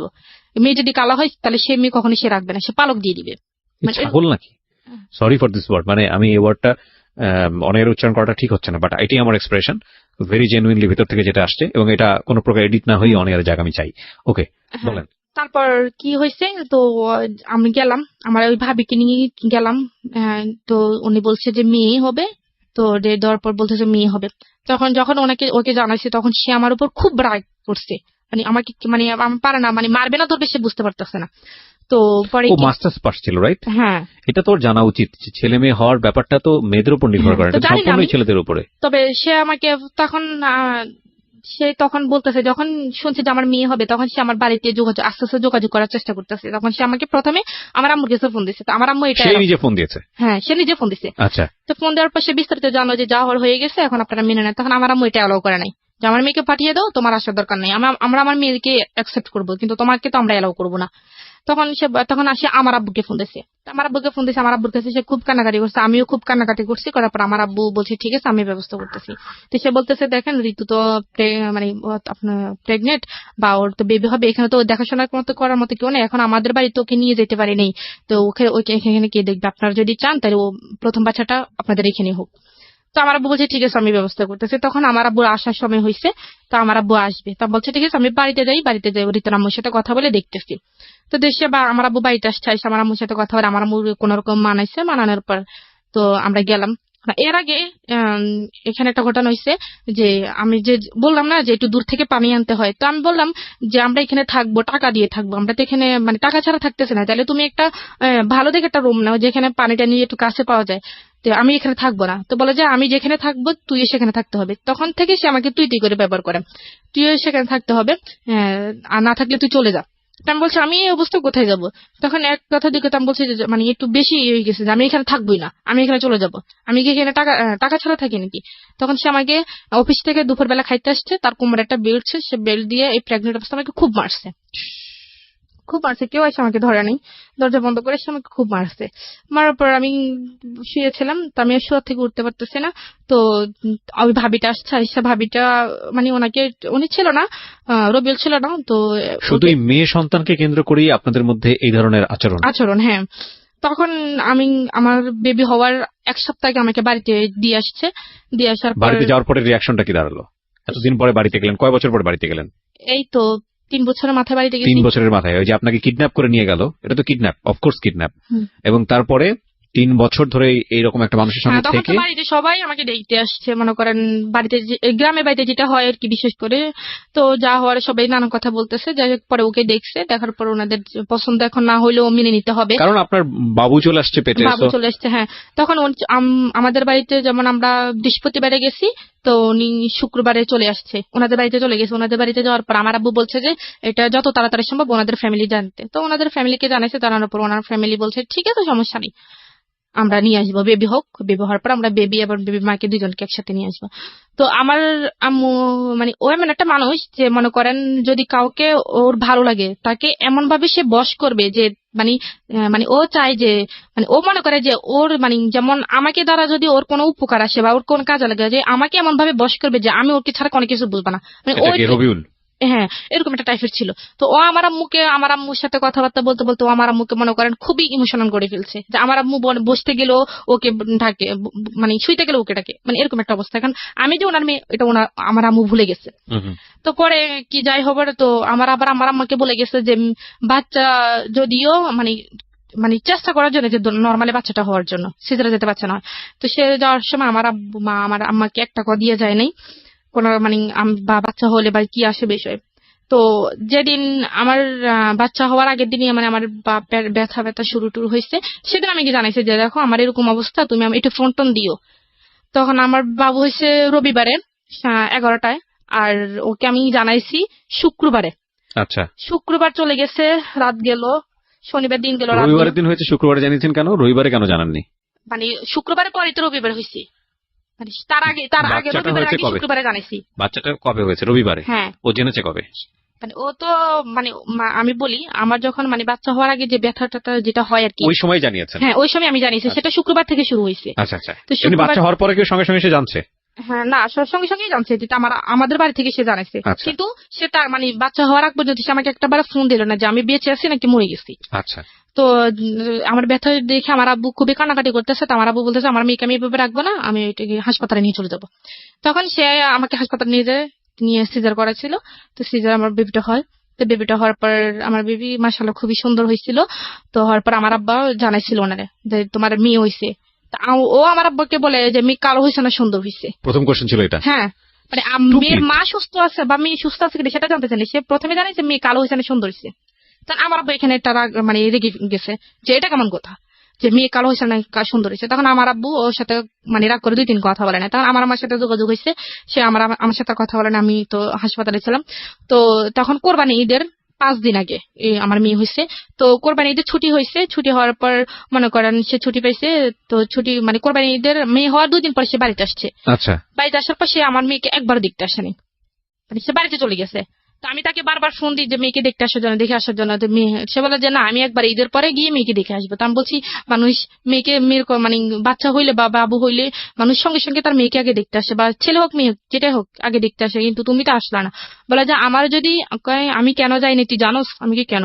বলে যে আমার যদি ছেলে হইতো না আমি গরু জবাই করে সবাইকে নিয়ে ফুর্তি করতাম, কিন্তু মেয়ে হয় না দেখে আমি মেয়েকে দেখতে জানি। সে আমাকে ডিরেক্টলি এভাবে বলছে। তো বলার পর আমি তখন খুব কানাকাটি করছি, তো আমি কেমন কথা এটা আবার।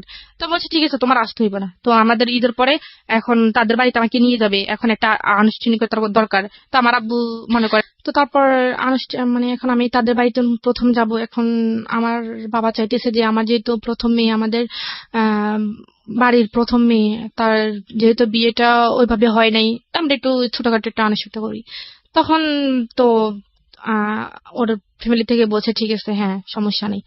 তো ওর যে মানে প্রথম যে আমাদের বাড়িতে আসছে মেয়ে দেখার জন্য, আমার মেয়েকে দেখার জন্য, তো সেখানে আমার মানে দাদিরা ছিল বা নানুরা ছিল। তো বলছে যে মানে মেয়েকে যখন কোলে নিছিল তখন বলছে যে মানে দাদিরা বলতেছে যে মেয়েকে কোলে নেওয়ার আগে মেয়ের হাতে কিছু দিতে হয়। তখন সে বলতেছে আমার কাছে তো কিছু নাই, সে সবার সামনে বলতেছে। আমি বলছি তোমার কাছে 10 টাকাও নাই? বলে যে না আমার কাছে 10 টাকাও নেই। তখন আমি তাকে ইশারায় তার পকেটের মধ্যে 1000 টাকার একটা নোট দিয়ে দিছি। তো বলছে ঠিক আছে এটা তুমি মেয়ের হাতে দাও। তো সে মেয়ের হাতে এটা দিচ্ছে, দেওয়ার পর তো খাওয়া দাওয়া করে সেই টাকাটা নিয়ে বাবা হয়ে কিছু দিতে হয়। হ্যাঁ আচ্ছা, এটা আমাদের মানে দাদিরা বলে আর আপনাদের কাস্টম সেটা, আপনাদের নিয়ম এটা। হ্যাঁ, যে বাবা মানে প্রথম বছর মুখ দেখার জন্য একটু কিছু দিয়ে দেখতে হয়। আচ্ছা আচ্ছা। তো তখন সে বলছে আমার কাছে তো টাকা নেই। তো আমি বলছি তোমার কাছে 10 টাকা নাই? বলে যে না আমার কাছে তো টাকা নাই, আমি খরচ করে ফেলছি। তো আমি বলছি ঠিক আছে, তো আমি তার পকেটে 1000 টাকার একটা নোট দিয়ে দিই, তো আমি সেটা সে মেয়ের হাতে দেয়। সে খাওয়া দাওয়া করার পর মেয়ের মানে যাওয়ার সময় সে মেয়ের হাত থেকে টাকাটা নিয়ে চলে গেছে। আমি তো সেটা জানি না। তখন আমি যখন তার সন্ধ্যের সময় মানে দেখতেছি যে ওর হাতে টাকা নেই, তখন আমি আমার আম্মাকে জিজ্ঞেস করছি যে আম্মা ওর হাতে টাকাটা কোথায়? বলছে আমি কি জানি, এটা তো ওর আব্বুর কাছে ছিল মেয়ে, কে নিছে? তখন আমি ওরা ফোন করছি, কি ব্যাপার মেয়ের হাতে টাকা কই? বলে যে আমি নিয়ে আসছি, আমার হাত খরচের টাকা নেই। তো পরে যাই হোক, আমি আসবো না কাঁদবো আমি ঠিক বুঝতে পারছি না। such a stupid you are. আমি জানি না এগুলো কতটুকু সত্যি, but if you really like this kind of husband, you don't have any potentiality to be a husband, believe me. বাপ হওয়ার তো যোগ্যতাই নাই, এ ব্যাপারে কোনো সন্দেহই নাই। হ্যাঁ বলেন। পরে তো ওদের বাড়িতে যাওয়ার জন্য আনুষ্ঠানিকতা দরকার। এখন আমার আব্বু বলতেছে যে এখন মানে আমাকে কিছু দিবে, এখন ওনাদের কোনো কিছু চাহিদা আছে কিনা। তো যখন সে আমাকে বিয়ে করার কথা বলছে তখন আমি তাকে বলছি যে আমাকে বিয়ে করতে হলে শ্বশুর বাড়িও পাইবা না, কিন্তু শ্বশুর বাড়ির কোনো কিছু আশা করতে পারবা না। তখন সে আমাকে বলছে একটা কথা যে আমি তোমাকে চাইছি, তোমাকে পাইছি, আমার আর কিছু লাগবে না। ইনফ্যাক্ট যে সিচুয়েশনে ছিল সেই সিচুয়েশনে সে এটাই বলবে। হ্যাঁ, এছাড়া কোনো ইয়েও নাই। হ্যাঁ তখন সে এখন যেহেতু আমার আব্বা যেহেতু এখন একটা আনুষ্ঠানিকতা করতেছে, তখন সে অনেক কিছু চেয়ে বসছে। তারপর সেই এখন বলতেছে যে আমার যৌতুক যেটাকে বলে, হ্যাঁ যৌতুক যেটাকে বলে। তো তারা একটা ঘর দিছে, অনেক বড় একটা ঘর দিছে, সেটার 4টা রুম। তো তাদের রুমে কোনো কিছু নেই। এখন মানে বলতেছে যে তাদেরকে এক ঘরের ফার্নিচার দিতে হবে, এক ঘরের ফার্নিচার দিতে হবে। তো আমার আব্বু সেটার মানে রাজি ছিল, যে তো ওরা প্রথম মেয়ে, তো যা চাইবে তাই দিবে। এখন ফ্রিজ থেকে শুরু করে সোফা থেকে শুরু করে এভরিথিং যত কিছু আছে সম্পূর্ণ কিছু দিছে। তো এরপরে ওর আব্বা মা বলছে যে মেয়ে যখন শ্বশুর বাড়ি থেকে বাপের বাড়িতে আসবে বা বাপের বাড়ি থেকে শ্বশুর বাড়ি আসবে তখন বলবে যে মেয়ের সাথে কিছু নেই, বা সোনা দানার ব্যাপারে যেটা বলছে।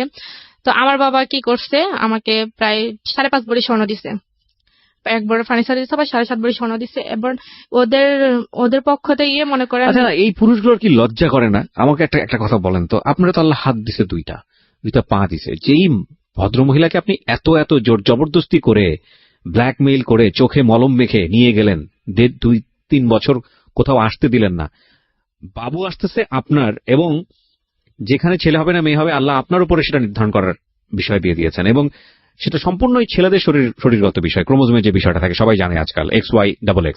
তো সেইটাও আপনি ব্লেসড, এরপরও আল্লাহ আপনাকে এত ভালোবেসে একটা সন্তান দিছে, এবং সেই সন্তানও দেখতে যথেষ্ট পরীর মতো সুন্দর, এবং তারপরও আপনি তার কাছ থেকে কি আদায় করতেছেন? যৌতুক আদায় করতেছেন।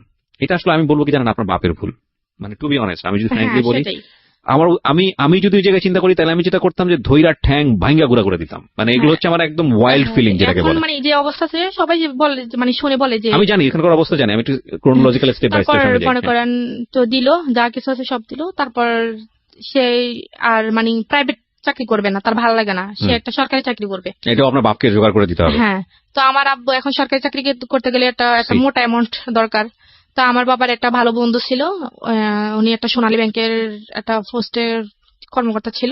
তো ওনাকে বলার পর ওইখানে 3 লক্ষ টাকা ঘুষ দিতে হইব। তো 3 লক্ষ টাকা ঘুষ দিতে হবে। আমার আব্বা তার ওনাকে ডিরেক্টলি বলতে পারে না, এখন আমার কাছে বলছে, আমার কাছে বলে না, আমার আম্মার কাছে বলছে, আমার আম্মা আমার কাছে বলছে। তা আমি ওর কাছে বলছি, ও বলে যে তোমার আব্বারা বলো এখন একটু ম্যানেজ করে দিতে, আমি পরে দিয়ে দিব। তা আমি বলছি যে দেখেন আপনাদের জামাইয়ের কাছে তো এখন টাকা পয়সা নেই, আপনি একটু ম্যানেজ করে দেন, ওর হাতে টাকা হলে দিয়ে দেবে। তারপর আমার আব্বা দিল। তারপর ওই টাকাটা আর কখনোই সে ফেরত দেয় নাই। তাকে একটা চাকরি পাইয়ে দিচ্ছে, সে টাকাটা আর কখনোই সে ফেরত দেয় নাই। ফেরত না দেওয়ার পরে এইভাবে চলে গেছে। এখন বাচ্চারা যখন ছোট থাকে তখন তো একটু চিল্লাচিল্লি করে রাত্রের বেলা ঘুমানোর জন্য। তো তখন শীতের দিন, তো মেয়েটা রাত্রেবেলা মানে হঠাৎ ঘুম থেকে উঠছে, উঠে মনে করেন কানাকাটি করতেছে। তখন সে আমাকে বলতেছে যে বাইরে থেকে একটা বালতি পানি নিয়ে আসো, আইনা মেয়েরে বালতির ভিতরে ডুবিয়ে রাখো, সকালবেলা উঠেও। মানে তো চিল্লাচিল্লি করতেছে কেন, তার চিল্লাচিল্লি করবে না। তার মধ্যে তুমি কি পাগল হয়ে গেছো? ও এতটুকু একটা বাচ্চা কি বোঝে? তুমি কি জানি চুবাই রাখতে বলতেছে, পানির মধ্যে চুবাই রাখতে বলতেছে। হ্যাঁ, শীতের দিনে এক বালতি পানি আই না পানির ভিতর ওরে চুবাই রাখতে, আর সকালবেলা উঠেইতে। ও চিল্লাচিল্লি করে কেন? তারপর তখন আমি খুব কানাকাটি করছি। তখন আমি ওরে নিয়ে বাইর হয়ে গেছি রাত্রেবেলা। বাইর হয়ে গিয়ে আমি বারান্দার মধ্যে এসে সারা রাত কাটাইছি। কাটার পরে তখন সে আবার তাদের বাড়িতে গেলাম। যাওয়ার পর মনে করেন তার বাবা মা 4টা ভাই, অনেক বড় একটা সংসার। আমি কখনো ভাত রান্না করি নাই। তাদের বাড়িতে গিয়ে সম্পূর্ণ কাজ করতেছে। তারা গরু পালে, ধান করে, সবকিছু করছে। তার বাবা কখনোই মানে কাজের মানুষ রাখে না, সবগুলো বউদের দিয়ে করে। বউদের দিয়ে করে। আমি প্রথম, সে বড় সবার। আচ্ছা। তো আমাকে সম্পূর্ণ কাজ করতে হয়। 3 বেলা রান্না করতে হয়, ভাত রান্না করতে হয়, 1 বেলা নাস্তা বানাইতে হয়, সবকিছু আমাকে করতে হয়। আমার মেয়েকে সামলাইতে হয়। সে পক্ষে মানে তাকে এগুলো তো কিছুই করতেন না, এখন রীতিমতো সমুদ্রে গিয়ে পড়ছেন। হ্যাঁ, সমুদ্রে পড়ছি। তো যাই হোক, কানাকাটি করতাম। তখন আমি মানে কাউকে কোনো কিছু বলতে পারতাম না। এখন কাউকে কোনো কিছু বলতে গেলে বলবে যে তোমার পছন্দ মতো করছে। আসলে পছন্দটা কি আমার ছিল না, ঘটনাটা অন্য কিছু ছিল। এটা তো আসলে এখন কেউ বললে বিশ্বাস করবে না। তো যাই হোক, কষ্ট মানে মানিয়ে নিতাম। তখন আমি তাকে বলছি যে আমি এখানে থাকতে পারবো না, এত কাজ আমার দ্বারা সম্ভব না, একটা মানুষ রাখুক। আমি তো বলছি যে আমি করবো না, একটা মানুষ রাখুক, তো আমার যেন একটু হেল্প হয়। তো বলছি ঠিক আছে, আমি তোমাকে আমার সাথে নিয়ে যাবো। তো আমি ওর সাথে আমার নিয়ে যাইবো। নিয়ে যাওয়ার পর ও তখন সিলেট হবিগঞ্জ গেছে। তো আমার মেয়েকে আমি সাথে নিতে পারবো না। তখন আমার মেয়ের বয়স 3 মাস। আমার মেয়েকে আমি সাথে নিতে পারবো না। তো আমার মেয়েকে আমি কার কাছে রেখে দেবো? বলে যে তোমার বোনের কাছে রেখে দাও। আমার বোন তখন ক্লাস 8-এ পড়ে। বলে যে তোমার বোনের কাছে রেখে দাও। আমি বলছি না, এতটুকু বাচ্চা আমার বুকে দুধ খায়, এখন ও কিভাবে থাকবে? বলে যে আমি তো কথা জানি না, তুমি যদি বাচ্চা নাও, আমি তোমার কি জানি নিতে পারবো না। এখানে তুমি কাজ করো, যাই করো, মরো বাঁচো, এখানে থাকতেইব। তখন আমি আমার আম্মার সাথে কথা বলছি। আমার আম্মা তোর বোন যদি তোরা রাখতে পারে তোর মেরে, তো তুই দিয়ে যা। তখন আমার বোনের সাথে কথা বলছি। তো আমার বোন বলে, জাফু আমি এতটুকু বাচ্চা কিভাবে সামলাবো? ওর মাকে খুঁজবে। পর আমি বোন তুই একটু কষ্ট করে রাখ, 2-1 দিন হইলে ও ঠিক হয়ে যাবো। ওকে কোলে নিত না, আদর করতো না? করতো না, কোলে নিত না। মানে ওকে সহ্য করতে পারতো না। বললাম, ও চিল্লাচিল্লি করলে এরকম কথা বলে, তারা ওকে কোলেও নিত না। মানুষ। তারপর আমি তাকে রেখে গেছি, আমার বোনের কাছে রেখে গেছি। দুধ মানে যা লাগে কিনে টিনে দিয়ে গেছি। দেওয়ার পর আমি চলে গেছি। তখন মনে করেন এখন ও আমার বুকে দুধ খায়। এখন আমার অবস্থা তো খুবই খারাপ। এখন আমি সারা দিন রাত 24 ঘন্টা কাঁদতেছি আমার মেয়ের জন্য। যদি কানাকাটি করি বলে মানে খুব মারে। মানে আমি একটু আপনার মেয়ের ব্যাপারটা একটু জানতে চাই। আপনার মেয়ে কি আপনার কাছ থেকে যথেষ্ট পরিমাণ ফিড পেত? মানে পেত না? না, আমার মেয়ে আমার কাছে ছিলই না। তাহলে ও খাবারটা পেত কোত্থেকে? ওকে আলগা খাওয়াইতো। আলগা খাবারটা কোত্থেকে পেত? গরুর দুধ, সুজি, এরকম। গরুর দুধ, সুজি তো ওই বয়সের জন্য উপযুক্ত না। এটা এখন ভালো খাবার। এখন তো বাবা সেটা কিনে দিত না? না, আমার মানে আমাদের কাছে থাকাকালীন, সম্পর্ক থাকাকালীন আমার মনে হয়নি কখনো আমার মেয়েকে একটা মানে জামা কিনে দিচ্ছে। সম্পূর্ণ কিছু আমার বাবা দিচ্ছে। সম্পূর্ণ আমার কষ্ট হচ্ছে, আমার কষ্ট। আপনি ওর বাড়িতে থাকতেন, তারপর আপনার বাবা দিত? আমার বাবা পাঠাইতো। আচ্ছা। তারপর আমার মেয়েকে আমি রেখে গেছি। রেখে যাওয়ার পর আমার বোন আমাকে রাত্রেবেলা রাত 3টার সময় ফোন দিয়ে বলে, আপনার কাবিন নামায় কত জন ছিল দেনমোহর? 9 লাখ টাকা। 9,01,00,000 টাকা। এই কাবিন নামাটা কি আপনার কাছে ছিল? না, আমি তো কাবিন নামা দেখিনি কখনো, ও আমাকে দেখায়নি। Okay fine. মানে আরো কত কি বের হবে, এই জন্যই বলি জীবন নাটকের চেয়ে নাটকীয়। হ্যাঁ বলেন। তারপর আমার বোন আমাকে ফোন দিয়েছে। ফোন দেওয়ার পর বলতেছে, আফু ও তো খুব কান্নাকাটি করতেছে, তোরে খুঁজতেছে। মানে ও তখন মানে কয় আমার মেয়ের কান্নাকাটি মানে শুনে আমার মা সহ্য করতে না পারে। আমার মা আমার নানুদের বাড়িতে চলে গেছে। যে একটা বাচ্চা মানুষ কানলে এমনিতে মানুষের খারাপ লাগে, আর ও তো একটা বাচ্চা, ওর মা নাই কাছে। তখন রাত 3টার সময় আমার বোনে কি করতো, আমার বোন দীর্ঘ 1.5 মাস কোনো ঘুম নাই। সারাটা দিনের বেলা যখন যেভাবে মানে পারতো কাটাইতো, রাত্রেবেলা তো ওর মানে এখন রাত্রেবেলা বাচ্চারা তো এমনিতে মাকে খোঁজে। রাত্রেবেলা কি করতো, উঠানের মধ্যে সারা উঠান হাঁটতে হাঁটতে তো ও কাঁদতে মনে করেন ঘুমাই যেত। ঘুমানোর পর মনে করেন অনেক সময় কি করে নিঃশ্বাস বন্ধ যেত, এরকম একটা অবস্থা। তারপর আমি ওকে এইভাবে বলার পর ও আমাকে মানে কখনোই ওকে কাছে যাইতে দেয়নি, বলে যে ও ঠিক হয়ে যাবো, বাচ্চা মানুষ এরকম 1-2 মাস থাকলে পরে ঠিক হয়ে যাবো। কারণ আমার বোন মানে আমার মেয়ের মানে প্রতিদান, মানে আমার মেয়ের ঋণ আমি কখনোই শোধ করতে পারবো না। আমার বোনের ঋণ, আমার বোন আমার মেয়ের জন্য যতটুকু করছে। ছোট বোন? হ্যাঁ, আমার ছোট বোন। আপনার ছোট বোন কি আপনার শ্বশুর বাড়ি গিয়ে থাকতো? না, মানে আমাদের বাড়িতে রেখে গেছি। আচ্ছা। আমার বাবা মা তো আজ পর্যন্ত আমার শ্বশুর বাড়ি কি জিনিস দেখেনি। আচ্ছা ঠিক আছে। তো আপনার ছোট বোনই ওকে পালতো নিজের মায়ের মতো আদর দিয়ে? হ্যাঁ, আদর। কেন রেখে গেলেন আপনার বাড়িতে এত লোকজন আপনার শ্বশুর বাড়িতে? হ্যাঁ, ওইখানে গেলাম, এখনো কাজকর্ম, এখন আমি তো এত কাজ করতে পারতেছি না। তো শাশুড়ি বা অন্য কেউ দেখে নাই মেয়েটাকে? কেউ দেখে না, মানে সারাদিন ওনাদের বাড়িতে থাকার পর খাট থেকে 2-3 বার পড়েও গেছে। মানে আমি সারাদিন কাজ করতাম, এখন কাজ করে তো কাজ শেষ করতে পারতাম না, এখন মেয়েকে সময় দেবো কিভাবে? তখন এটা ওকে দেওয়ার পর আমার আম্মারা বলছে, আমার আম্মা ওকে বুঝেছে, পর ও আমার সাথে ওর সাথে আমার নিয়ে গেল। তখন মেয়েকে নিবে না ও, কারণ ও মেয়েকে নিলে ও রাত্রে ঘুমাইতে পারে না। তখন আমি মেয়েরা রেখে গেছি। রেখে যাওয়ার পর আমার মেয়েকে ওরা আমার বোনেরা পালছে টালছে প্রায় 6 মাস। আমার মেয়ের সাথে আমার কোনো রকম দেখা হয়নি। 6 মাস পর আমি আমার বাড়িতে আসছি। আসার পরে মনে করেন মেয়েটি আমার কাছে রাখছি। তখন এই 6 মাসে তো মেয়েটি একটু একটু শিখে, এখন মেয়ে আমাকে চেনে না। যখন আমি বাড়িতে আসছি, তারপর আমি আমাদের বাড়িতে গেছি, তখন মেয়েকে আমি আমার কোলে আনতে চাই। মেয়ে আমার কোলে আসলে খুব ছেলে কান্নাকাটি করে। আমার বোনের কোলে গেলে আবার খুবই মানে ভালো, একবারে হাসি খুশি। আমার কোলে আসতে চায় না সে, মানে আমার কোলে আসলে সে মানে খুবই কান্নাকাটি করে, মানে আমাকে দেখতেই পারে না। তখন আমি ওকে বলতেছি যে, আমি বলতেছি দেখো তোমার কারণেই তো আমার আজকে অবস্থা। আমার মেয়ে, আমার নিজের মেয়ে আমাকে চিনতেছে না। বলে যে চিনবে, একটু কয়েকদিন থাকলে তারপর চিনবে। তো বলে, আমি বলছি যে না। তারপর আমি দীর্ঘ 1 মাস ছিলাম, বাট মেয়ে আমাকে কোনোভাবে চিনে না, মানে আমাকে দেখলে মেয়ে চিল্লাচিল্লি করে, মানে এরকম একটা অবস্থা। তো তারপরে যাই হোক, কোন রকম প্রায় এরকম 5-6 মাস আমাদের বাড়িতে ছিলাম। থাকার পরে আস্তে আস্তে মেয়ে আমাকে চিনলো। আপনার বোনকে কি মা ডাকতো নাকি? হ্যাঁ, আমাকে মা ডাকতো না, ও আমার বোনকে আম্মু করে ডাকতো। আম্মু ডাকতো না, মাম্মা ডাকতো। তো পরে এখন আমার বোন অবিবাহিত, এখন অপরিচিত একটা কেউ যদি আইসে এরকম অবস্থা দেখে যে আমার বোনকে মারা গেছে, এটা অবশ্যই স্বাভাবিক। হ্যাঁ, বলবে যে মেয়ের বিয়ে হয়ে গেছে বা মেয়ে বাচ্চা যাচ্ছে। তারপরে আমার বোন আবার একটা সমস্যা পড়ে গেছে কি, ওরে ছাড়া কোথাও যাইতে পারতো না, আমার মাকে এত ইয়ে করতো না। ও কিছু মানে ওকে ছাড়া কোথাও যাইতো, ও যখন আমার বোন আবার মাদ্রাসায় পড়ে, মাদ্রাসায় যাইতে পারতো না, বুক লাগাই দিলে চিলাচিলি শুরু করতো, বুক ছাপটাই ধরে রাখতো, যাইতে দিত না।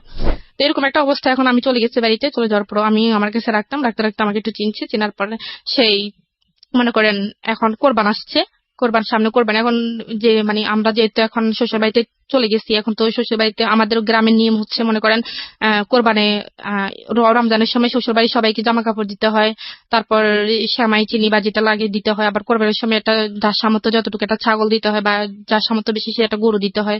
তার সাথে সব রকমের মশলা 5 কেজি 5 কেজি মানে 5 কেজি তেল, মানে এরকম যাবতীয় সবকিছু দিতে হয়।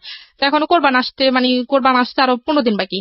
তো আসলে আমার শ্বশুর বাড়ির লোক 15 দিন আরো অপেক্ষা করতে পারেনি যে আসলে ওরা দিবে কি দিবে না। তো আমার কি জানি আমার মেয়েকে আমাকে বলতে পারে না, দেখলে আমার মেয়েকে বলতেছে, আমার মেয়ের নাম হচ্ছে উম্মে হাবিবা। তো বলতেছে হাবিবা তোর নানুদের মনে আজকে এবছর টাকা পয়সা নাই, তো নানুরা মনে এবছর তো দাদুদেরকে কিছু দিতে পারবে না। এটা কি নিয়ম নাকি? হ্যাঁ, এটা আমাদের এদিকে নিয়ম, কালচার। মানে নানুর বাড়ি থেকে দাদুর বাড়িতে আসতে হবে? হ্যাঁ। কেন দাদুর বাড়ি থেকে নানুর বাড়িতে যেতে পারে না? না না, সব বোগাস নিয়ম। পরে যাই হোক, এখন আমি আমার আম্মাকে বলছি, তো আমার আম্মা বলতেছে ওনারা বুঝে একটু অপেক্ষা করতে পারে না। তখন আমার আম্মা, সমাজটাও না মানে কেমন জানি, মানে মেয়ে জন্ম দিয়ে রীতিমতো পাপ করে ফেলেছে, মানে প্রত্যেকটা অ্যাঙ্গেলে বৈষম্য, সবকিছু মেয়ের বাড়ি থেকেই যেতে হবে। স্টুপিড। তারপর আমার আম্মা তারপরের দিনই আমার কাকাকে দিয়ে, তখন আপু ছিল না, আমার কাকাকে দিয়ে সবকিছু কিনে কাটা করে পাঠায় দিছে। পাঠায় দেওয়ার পর তো এখন কোরবানি ঈদে, এখন একটা বিয়ের অনুষ্ঠানে মানুষ এত মানুষ জানা, কোরবানি ঈদে আমার শ্বশুর বাড়িতে দাওয়াত দিছে। তো আমার শ্বশুর বাড়িতে বলতেছে আমরা শুধু আমাদের আত্মীয় স্বজন, আমরা কি একা একা যাবো নাকি, আমরা যদি যাই আমাদের আত্মীয় স্বজন কি বলবে। তো আমার আম্মা বললো যে ঠিক আছে, আপনাদের আত্মীয় স্বজন যেহেতু আছে, আপনারা দেখেন কয়জন হয়, তো আসেন। তো 180 জন হয়েছে আত্মীয় স্বজন আপনাদের বাড়িতে আসবে কোরবানির ঈদের দাওয়াত খেতে, 180 জন। তো আমার আম্মা এখন কি করবে, এখন মুখ বুঝে সব সহ্য করতে হবে। তো আমার আম্মা বলছে ঠিক আছে আসেন। তো আসার কথা বলছে। তারপরে আমার আব্বু আম্মাকে কখনোই বলে নাই যে আপনারা আমাদের বাড়িতে গিয়া একটু দেখে আসেন, দাওয়াত তো দূরের কথা, মানে গিয়ে একটু দেখে আসেন নিজের রাস্তাতে খাওয়ার জন্য। মানে প্রত্যেক মাসে একবার হইলেও ওনাদের বাড়িতে সবাই দাওয়াত পড়ে আমাদের বাড়িতে। তো যাই হোক, এখন তারপর কি হয়েছে এর মধ্যে মনে করে আমার বোন আবার একটা ছেলের সাথে রিলেশন করতো, এখনো হয়তো করে, আমি যে জানি না কি সত্যি কিনা। তো একটা ছেলের সাথে রিলেশন করতে, সেটা আবার এটা বলতে ভুলে গেছি। আমার বোনকে যখন আমার হাজবেন্ড দেখছে বা রবিলে দেখছে, তখন সে আমাকে বলতেছে করে তো তোমাকে একটা কথা বলবো। তা আমি বলি কি কথা? তো বলে যে তোমার আগে যদি তোমার বোনকে দেখতাম না, আমি তোমার বোনকে বিয়ে করতাম। তো আপনার পায়ে জুতা ছিল না? তখন আসলে কি বলবো আমি, তুমি এগুলো কি বলো? এটা আপনারও কিন্তু ফল্ট, মানে আপনার পায়ে তখন জুতা থাকলে জুতা মেরে দেওয়া উচিত আমি মনে করি। হচ্ছে আমি সরি টু সে, আপনি যদি রিলিজনের জায়গা থেকে চিন্তা করেন তাহলে অফকোর্স এটা একটা অন্যায়, এবং আমি যেটা বলছি সেটা অবশ্যই পাপ। হ্যাঁ, তো কিন্তু যেই ছেলেটা রিলিজিয়াসটিক হতে চলে না, তাকে জুতা ট্রিটমেন্ট ছাড়া আসলে অন্য কোনো ট্রিটমেন্টে যাওয়ার কোনো সুযোগ নাই। মানে আমি আসলে আজকে প্রেজেন্টারের বাইরে চলে যাচ্ছি, সরি ফর দিস। আমি ভবিষ্যতে আরো কি বলবো আমি জানি না, কারণ আপনার গল্পটা যেদিকে যাবে আই এম রিয়েলি মানে আউট অফ মাইন্ড অ্যাকচুয়ালি। তারপর সে মনে করে এখন একজন হাজবেন্ড কার জন্য সাজে, তার ওয়াইফের জন্যই তো, বা একজন ওয়াইফ তার কার জন্য সাজে, হাজবেন্ডের জন্য। সে যখন কোনো শার্ট পরে বা কোনো প্যান্ট পরে বা একটু হাইটই হয়ে বা একটু বাইরে হতো, তখন আমাকে মানে বলে ঋতু দেখো তো আমাকে ভালো লাগতেছে, বাইরে গেলে মেয়েরা আমাকে পছন্দ করবে। আমাকে ডিরেক্টলি এরকম বলে। এই লোকের আপনি 3 মাস বাসায় থেকে পুষ্টি ইনজেকশন দিয়েছেন? হ্যাঁ। পরে আমি বললাম যে হ্যাঁ ভালোই তো লাগবে, তখন মানে কান্নাকাটি করতাম, কি বলবো। আর তখন একদিন মানে সে তখন বিভিন্ন মেয়েদের সাথে কথা বলা শুরু করে দেয়। আচ্ছা। হ্যাঁ, তখন সে বিভিন্ন ভঙ্গিতে মেয়েদের দিকে তাকায়। তো আমাদের বাড়িতে আমার চাচাতো বোন আছে, জ্যাঠাতো বোন আছে, তাদের সাথে বিভিন্ন রকমের। তো তারা আমাকে বলে যে আফু দুলাভাই এমন কেন, এরকম করে কেন। আমি বলছি থাক তোরা একটু দূরে থাকিস, তোরা কিছু বলিস না। তো সে আমাকে এরকম করে বলে যে তো একবার সে তার বন্ধুর বিয়ে, তো আমাদেরকে দাওয়াত দিছে, তখন আমি শাড়ি পরে বিয়েতে যেতেছে, বিয়েতে যেভাবে যায়, তো তার বন্ধুরা সবাই আসছে, আমরা একসাথে যাবো। তার এক বন্ধু বলতেছে ভাবি আপনাকে খুব সুন্দর লাগতেছে। আমাকে এই কথা কেন বলছে, সে আমাকে আর নিলই না ওইখানে। তো আমাকে সে বলে যে তোমাকে আর লোকে কেন সুন্দর বলবে। আমি বলছি তো তুমি যে নিজে শার্ট প্যান্ট পরে নিজে আমাকে বলে যে মেয়েরা তোমাকে লাইক করবে কিনা, তখন আমার কাছে খারাপ লাগে না? তখন আমি 100 বার বলতে পারবো আমি ছেলে, সেজন্য তুমি বলবা নাকি? সে আমাকে এরকম করে বলে। ঠিক আছে আমি আর বলবো না। আপনি ছেলে না, আপনি যদি এটা হয়ে থাকে ইনফ্যাক্ট। তো তারপরে কি হয়েছে, সে একবার তো আমার বোন একটা ছেলের সাথে রিলেশন করতো, সেই আমার বোনের রিলেশনটা আমি মানতে পারতেছে না। কারণ আমার বোন যে ছেলের সাথে রিলেশন করতো সে আরো একটু হাই কোয়ালিটি, মানে সে মনে করেন বিদেশে থেকে পড়াশোনা করে, তো সে আরো একটা হাই কোয়ালিটি, মানে সে চাইতেছে না যে আমার বোন আরো মানে তার চেয়ে একটু উপর লেভেলের একটা ছেলেকে মানে পছন্দ করুক বা সেটা কেউ মেনে নিক, বা এরকম উপর লেভেলের কোন ছেলে আমাদের বাড়ির জামাই। হ্যাঁ, তো তারপর আমার বোন যে ছেলের সাথে সম্পর্ক করতো, সে ছেলে কি নাম্বারটা কিভাবে পাইছে, পাইয়া সে ছেলের সাথে আমার বোনে আমার হাজবেন্ডে বলছে যে আপনি যে মেয়ের সাথে কথা বলেন আপনি জানেন তার বিয়ে হয়েছে, তার একটা বাচ্চা আছে, আমার মেয়েকে দেখাই দিতেছে। তখন বলছে সে বিশ্বাস করে না, তো বলছে ঠিক আছে আমি প্রমাণ চাই। তখন সেই কি করছে, দেখাইছে, আনসার তো আমার মেয়েকে ওই ছেলের সামনে নিয়ে গেছে, নিয়ে আমার রবিএল বলতেছে যে হাবিবা তোমার আম্মুর নাম কি, তোমার আঙ্কেলের কাছে বলো। তো সে আমার বোনের নাম বলে দিছে, কারণ আমার বোনকে সে চিনে। আমার বোন নাম বলেছে যে আমার আম্মুর নাম এটা। তো বলে দিছে, এখন সে তো বিশ্বাসই করবে, যে বলে যে এখন সেই মানে আমার বোনের হাজবেন্ড হচ্ছে সেই, আমি কেউ না। মানে ওই ছেলের সাথে সে এরকম ভাবে বলতেছে যে আমি তার হাজবেন্ড, আমি তার, সে আমাদের মেয়ে। Very nasty story.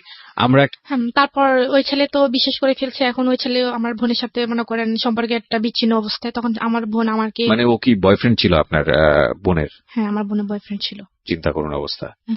তারপর আমার বোন আমার কাছে বলে যে আফু এরকম দুলাভাই এটা কি করলো। তখন আমি বললাম যে ঠিক আছে তুই ছেলের নাম্বারটা আমাকে আমি সব বলতেছি। তখন আমি এই ছেলেকে মনে করো ছেলেকে ক্ষমা টমা চাইছি। তখন আমি বললাম যে উনি এরকমই, আপনি ওনার কথা বিশ্বাস করেন না। তারপর সেই আমার বোনের সম্পর্কটা কোনোভাবে টিকতে দিবে না। সে কি করছে, মনে করেন আমার বোনের যে ইমো আইডি ইউজ করতো, তো সেই ইমো আইডি সে হ্যাক করে ফেলছে। এখন আমার বোনের কাছে মেসেজ করবে, সে সবকিছু দেখে। তো আমার বোন হয়তো ওই ছেলের সাথে কিছু সিক্রেট কথা বলছে, সেগুলো দেখছে, কিছু ফ্রিক ফাটাইছে, সেগুলো দেখে ফেলার ফলে সে আমার বোনকে ব্যাকলিং করতেছে যে তুমি এটা কি করতেছো, আমি তোমার আব্বু আমার কাছে সবকিছু বলে দেবো। তখন আমার বোন একটু ভয় পেয়ে গেছে, বলে ওই ছেলের সাথে নামে আমি তোমার মামলা দিব, যে নারী নির্যাতনের মামলা। কারণ তোমাদের যে মেসেজ তুমি পাঠাইছো এগুলো দেখে আমি দেখাই মামলা দিব, তোমার আব্বুর কাছে বলতেছি, তোমার আম্মার কাছে বলতেছি। তো আমার বোন ভয় পেয়ে গেছে, আর আমার বলছে। বলার পর আমি সাথে সাথে আমার শ্বশুর বাড়ি থেকে আমার বাপের বাড়িতে চলে আসছি। আসার পর আমি বলতেছি তুমি এসব কি করতেছো, তোমার বোন একটা অন্যায় কাজ করতেছে, এটা আমি বাধা দিতেছি, এটা আমি খারাপ কিছু করতেছি না। তখন কি করছে, সে আমার সবার সামনে মেসেজ গুলা দেখাচ্ছে, সেগুলো আসলে দেখার প্রয়োজন পড়ে না। তারপর দেখেছে, তখন ওর কারণে আমার বোনকে আমার মেজো জ্যাঠা খুব মারছে এই মেসেজ গুলো দেখে। মানে এখন ওরা তো জেনে গেছে একটা ছেলের সাথে রিলেশন আছে, এখন এগুলো দেখে ছেলের সাথে রিলেশন কেন, এগুলো দেখে খুব মারছে। এটা তো আরো খুব সুন্দর করে ওয়াইজলি এটাকে সমাধান করা যেতে পারতো, নিজের ঘরের খবর চারদিকে জানাই দেওয়ার কোনো মানে হতো না। তো তারপর কি করছে, তারপরে সে থামে নাই। সে বলতেছে তুমি যদি আমার কথা না শোনো তাহলে আমি কিন্তু ওই ছেলের নামে মামলা করে দিব, এমনকি আমি সবকিছু কথা বলেছি। এই অধিকারটা খাটাই কিভাবে আমি তো বুঝলাম না। এটা আমার বোনের সাথে হয়েছে। এখন আমার বোন আসলে ওই ছেলেকে হয়তো প্রচন্ড ভালোবাসে, সেই জন্য আসলে ওর ক্ষতি চায় না, সেজন্য বলছে ঠিক আছে আপনি কি বলেন। আমার বোন ওকে অফার করছে যে ওর সাথে ফিজিক্যাল রিলেশন করবে। দাঁড়ান 1 মিনিট, কাকে অফার করছে? আমার বোনকে। কি অফার করছে? আমার হাজবেন্ড। Are you sure? অবশ্যই। আমি একটা ভিডিও ছিল, সেটা আমি নিজেও দেখছি। কিসের ভিডিও? এটা জাস্ট এমনিতেই কিস করছে আপনার বোনকে। হ্যাঁ। সে ভিডিওটা কে করছে? সেই করছে, করে আপনাকে দেখাইছে? আমাকে দেখাইছে। তখন আমাকে দেখা নাই, আমি ওই অবস্থায় আমি ওইখানে চলে গেছি। আচ্ছা, ঘটনাটা শুনি, কি হয়েছে? তখন সে আমার বোনকে বলছে, আমার বোন আসলে রাজি হয়নি।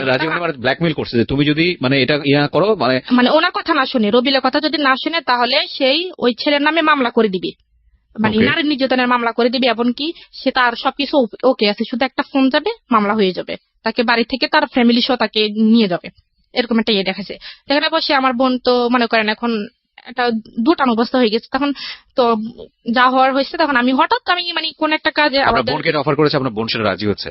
প্রথমে রাজি হয় নাই, সে আমার বোনকে অনেক ভয়টাই দেখাইছে।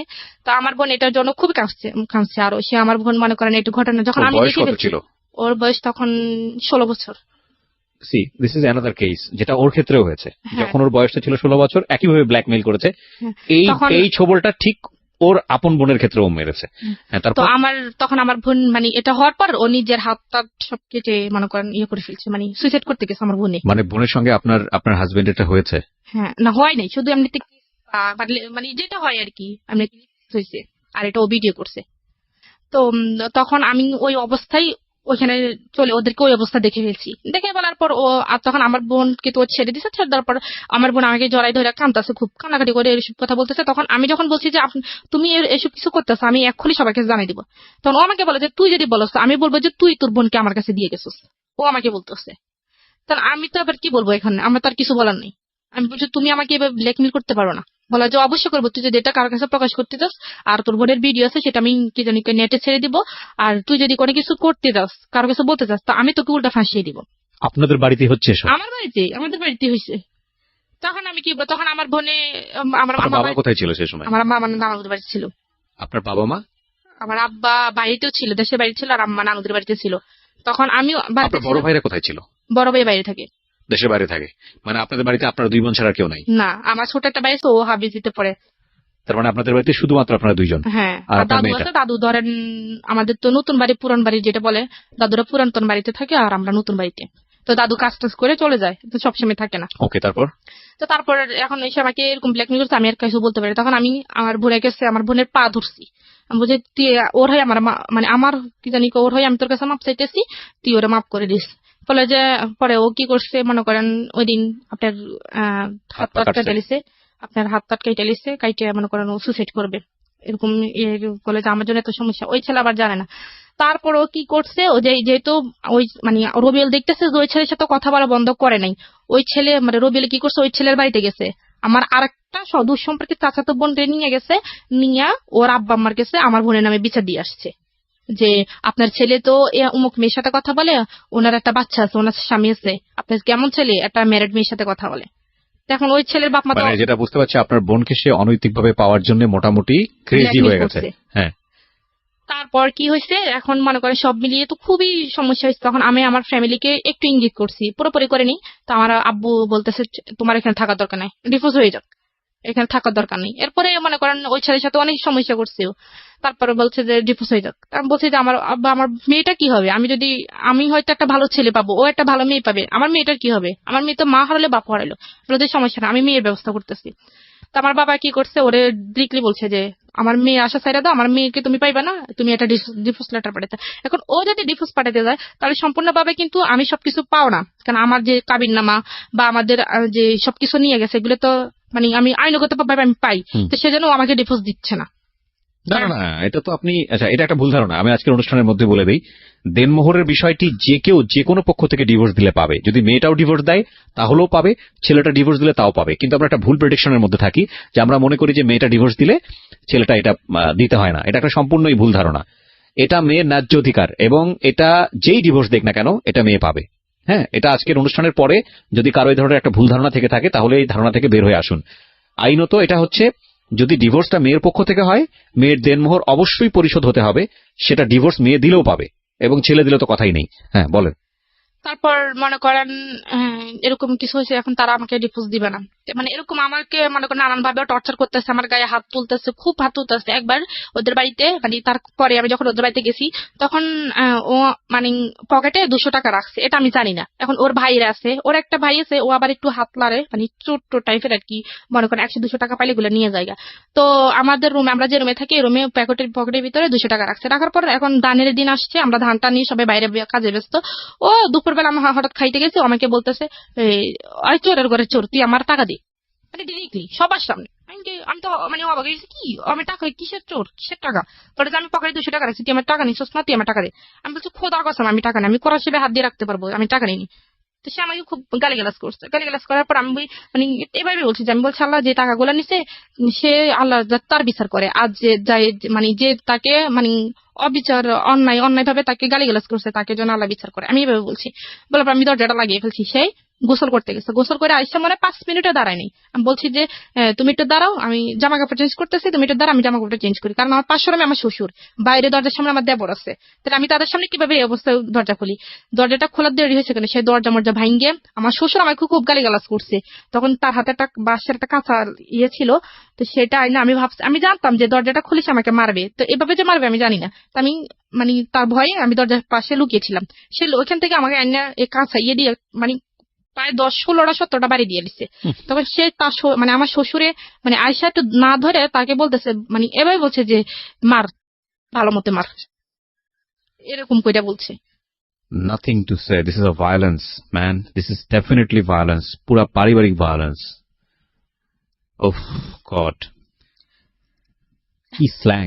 আমরা স্ল্যাংটা মিউট করতে বাধ্য হলাম, কারণ এটার গণমাধ্যমে স্ল্যাংটা যাওয়া উচিত হবে না। বাট যেটা হয়েছে, যেটা দ্বিপাক্ষিক ভাবে, আমি জানি না কতটুকু সত্যি মেয়েটা বলছে, যদি হয়ে থাকে এটা ভায়োলেন্স, এবং এটা পুরো পরিবারে ফেসে যেতে পারে এই ধরনের ঘটনা ঘটলে। খালি ওই মেয়েটা যদি, যার উপরে গায়ে হাত তুলেছে, ওই মেয়েটা যদি জাস্ট একটা সরকারি হাসপাতালে গিয়ে ওয়ান স্টপ সার্ভিস, যেটাকে বলে ওয়ান স্টপ সার্ভিস, থেকে জাস্ট একটা পেপার নিয়ে আসবে যে আমার গায়ে হাত তুলেছে, এটা হচ্ছে ডাক্তার লিখে দেবে যে হ্যাঁ এই হাত তোলার জখম থেকে হয়েছে, এটা নিয়ে থানায় যাবে, সঙ্গে সঙ্গে সে অ্যারেস্ট হয়ে যাবে, সঙ্গে সঙ্গে। বাংলাদেশের নারী নির্যাতন আইন এতটা কঠিন, এতটা প্রখর। কি করলেন আপনি তারপর? আমার যে জায়গায় বাড়িছে সে জায়গায় রক্ত কালো হয়ে জমাট বেঁধে গেছে। তো তারপর আমার আম্মুরে খবর দিচ্ছে, আমার আম্মা আসছে, আমার আম্মার মানে উল্টা আমার নামে সত্য মিথ্যা যা আছে আমার আম্মার কাছে বললে আমার মানে আম্মার আর আমার মাঝে একটা ভুল বুঝাবুঝি রাখছে। তখন আম্মা আমার কথা বিশ্বাস না করে ওদের কথা বেশি। তখন আমি এগুলো দেখাইছি, দেখানোর পর বলতেছে তোর দোষে তুই মার খেয়েছিস এগুলো বলছে। তখন সে আমাকে কোনো ওষুধপত্র কোনো কিছু কিনে দেয় না। তখন আমি অনেকদিন ব্যথায় ভুগছি। ভোগের পরে আমি আমার আব্বুর কাছে বলছি, আব্বুর কাছে আমি ছবি তুলে পাঠাই দিছি, দেখেন আমাকে কি করছে, মানে এই গায়ের যে ছবিগুলো, মানে যে জমা দিয়ে গেছে ওটার ছবি তুলে পাঠাই দিছি। তো আমার আব্বু বলতেছে ঠিক আছে তুই এক্ষুনি চলে যা। আমি বলছি ওরা তো আমার যাইতে দিব না। তখন সে বলছে যে কি আমার শ্বশুর কাছে ফোন দিছে, আমার আব্বু বলতেছে যে আমাদের বাড়িতে একটা কাজ আছে, মেয়ের একটু পাঠান, 2 দিন থেকে চলে আসবে। তখন আমি আমার মেয়ের নিয়ে চলে গেছি। চলে যাওয়ার পর আমার আব্বু বলছে যে ওরে ফোন দিয়েছে, তো তুমি আমার মেয়ের সাথে আর কোনো সম্পর্ক রাখবে না, আমাকে আমি 1 মাসের মধ্যে আমি ডিভোর্স লেটার পাঠাইতেছি।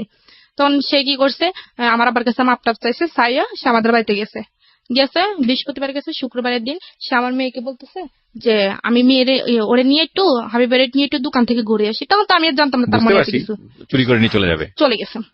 তার থেকে আর দেয় চাইনি। তার থেকে প্রায় 2 মাস হয়ে গেছে। 2 মাস হয়ে যাওয়ার পর সে আর কোনো যোগাযোগ রাখে নাই তার সাথে। তাদের সম্পূর্ণ সিম তারা চেঞ্জ করে ফেলছে। কতদিন আগের ঘটনা এটা? আরো ধরেন 4 মাস আগের ঘটনা। আচ্ছা, তারপর সম্পূর্ণ সিম চেঞ্জ করে ফেলছে। তখন আমি খুব কানাকাটি করছি। তখন আমি নিজে তো যাইতে পারবো না। তখন আমি আমার এক কাকারে পাঠাইছি।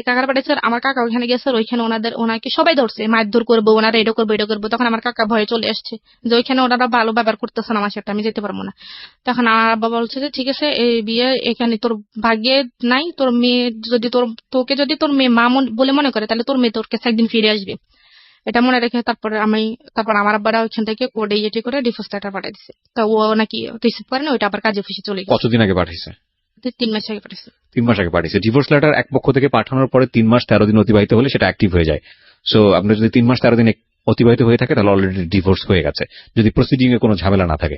আমি তার আগে আপনাকে একটা কথা বলতে চাই। একটা কথা হচ্ছে, মেয়েটাকে যে নিয়ে গেছে শুধুমাত্র জিঘাংসা থেকে, মেয়েটাকে তো লাভ করে না, সে তার ফ্যামিলির কেউই লাভ করে না, শুধুমাত্র রাগারাগির পর্যায়ে থেকে সে জিনিসটা করেছে আমাকে কষ্ট দেওয়ার জন্য। আপনি স্টেপ নেননি কেন? লিগ্যাল কোনো স্টেপ নেননি কেন? আপনি ওকে ইজিলি ডিভোর্সটা কেন দিলেন? আমি ডিভোর্স দিই কারণ আমার বাবা তো সবকিছু জানে না। আপনি ডিভোর্স তো অবশ্যই দিবেন, কিন্তু আপনি কেন মামলা করেননি? মামলা করে আমার বাবা মামলা করতে চায়নি, কারণ মামলা করলে মনে করেন এখানে মানুষ হাসাহাসি হবে, সেজন্য বা মান সম্মানের দিকে তাকিয়ে আমার বাবা মামলা করে। এটি সবচেয়ে বড় ভুল। আর কত হাসাহাসি অফ হবে বলেন? হাসাহাসি কি কম হয়েছে? ওর তো শাস্তি হওয়া উচিত ছিল। এত বড় শাস্তির পর আপনারা ছাড় দিয়ে দিলেন, এটা আপনাদের অনেক বড় একটা অপরাধ। আপনারা যা বলেছেন এখানে সেটা যদি সত্যি হয়ে থাকে একপাক্ষিক, আমি আবার বারবার বলছি, কারণ আমি হয়তো আপনার হাজবেন্ড এখানে সামনাসামনি থাকলে সে হয়তো তার বলার যুক্তি ছিল। যদি আপনি যা বলেছেন সবকিছু সত্যি হয়ে থাকে তাহলে আপনাদের অবশ্যই মামলা করা উচিত ছিল। আপনার সন্তানকে ফিরে পাওয়ার জন্য, আপনার সন্তানের বয়স কত? 2.5 বছর। 2.5 বছর। আপনার সন্তানকে পাওয়ার আপনার লিগ্যাল রাইট আছে। আপনার সন্তানকে পাওয়ার জন্য আপনার মামলা করা উচিত। আপনি কেন? আমি আজকে সবাইকে রেডিওর মাধ্যমে বলছি, সবার প্রতি রেসপেক্ট রেখে বলছি, যদি এইরকম নির্যাতনের শিকার কেউ হন, তাহলে আপনারা যেটা করবেন সেটা হচ্ছে কন্টিনিউয়াসলি, যদি এরকম নির্যাতন হয়ে যায়, যদি মনে করেন যে না সংসারটা আসলেই হবে না, সম্ভব না, তাহলে নইলে এই ধরনের স্টেপে যাওয়া উচিত হবে না। কারণ এটা অনেক সময় হিতে বিপরীত হতে পারে। যে আপনি যদি মনে করেন যে সংসারটা আসলে হবে না এবং আপনি বঞ্চিত হচ্ছেন, বঞ্চিত হচ্ছেন। একটা ডিসিশন যদি আপনি নিয়েই ফেলেন, সরকার কিন্তু প্রুফ ছাড়া, আইন কিন্তু প্রুফ ছাড়া এক কলমও নড়ে না। এইরকম নির্যাতন হলে অবশ্যই আপনার ডাক্তারের কাছে গিয়ে একটা প্রুফ নিয়ে আসা উচিত যে আপনার উপর নির্যাতন হয়েছিল। জীবনের কোনো একটা পর্যায়ে গিয়ে যে কোনো একটা সময় গিয়ে আপনি অ্যাকশনে যেতে পারবেন। সুতরাং আপনি অনেক বড় ধরনের ভুল করেছেন আমি বলবো। আপনি আজকে মন খুলে কথা বলার জন্য এখানে এসেছেন, কারণ আপনি হয়তো কাউকে সলিউশন দিতে আসেননি, বা আপনার জীবন গল্প শুনে কে কোন লেসন পেল সেটার জন্য আপনি এখানে আসেননি। আপনার মেয়েটা কি অবস্থায় আছে সেটাও আপনি জানেন না। তারপরেও আমি আপনাকে একটা প্রশ্ন করব, সেটা হচ্ছে কি মনে হয় আরো আগে যদি চলে আসতেন তাহলে জীবনটা আরো সুন্দর হতো না? এখন এটাই মনে হয় যে তখন যদি আমার বারবার এটাই মনে হয় যে যখন প্রথম ফিজিক্যাল রিলেশন হয়েছে তখন যদি আমি আমার মনটাকে চেঞ্জ না করে তখন যদি আমি চলে আসতাম, কারণ আমার exactly that is the point, that is the lesson of the story. বাংলাদেশের সামাজিক প্রেক্ষাপটে অনেক মেয়েই আছেন, এবং আমাদের সামাজিকতার লেসনটাই এটা, যারা শারীরিক সম্পর্কটাকে এত বড় কিছু মনে করে পুরো জীবনটাকে বলি দিয়ে দেন। That is absolutely wrong, absolutely wrong. এবং আমি আবারও বলতেছি, এটা 100% রং। আমরা এই আইএমএ জাহিলিয়া যুগের বসবাস করি না।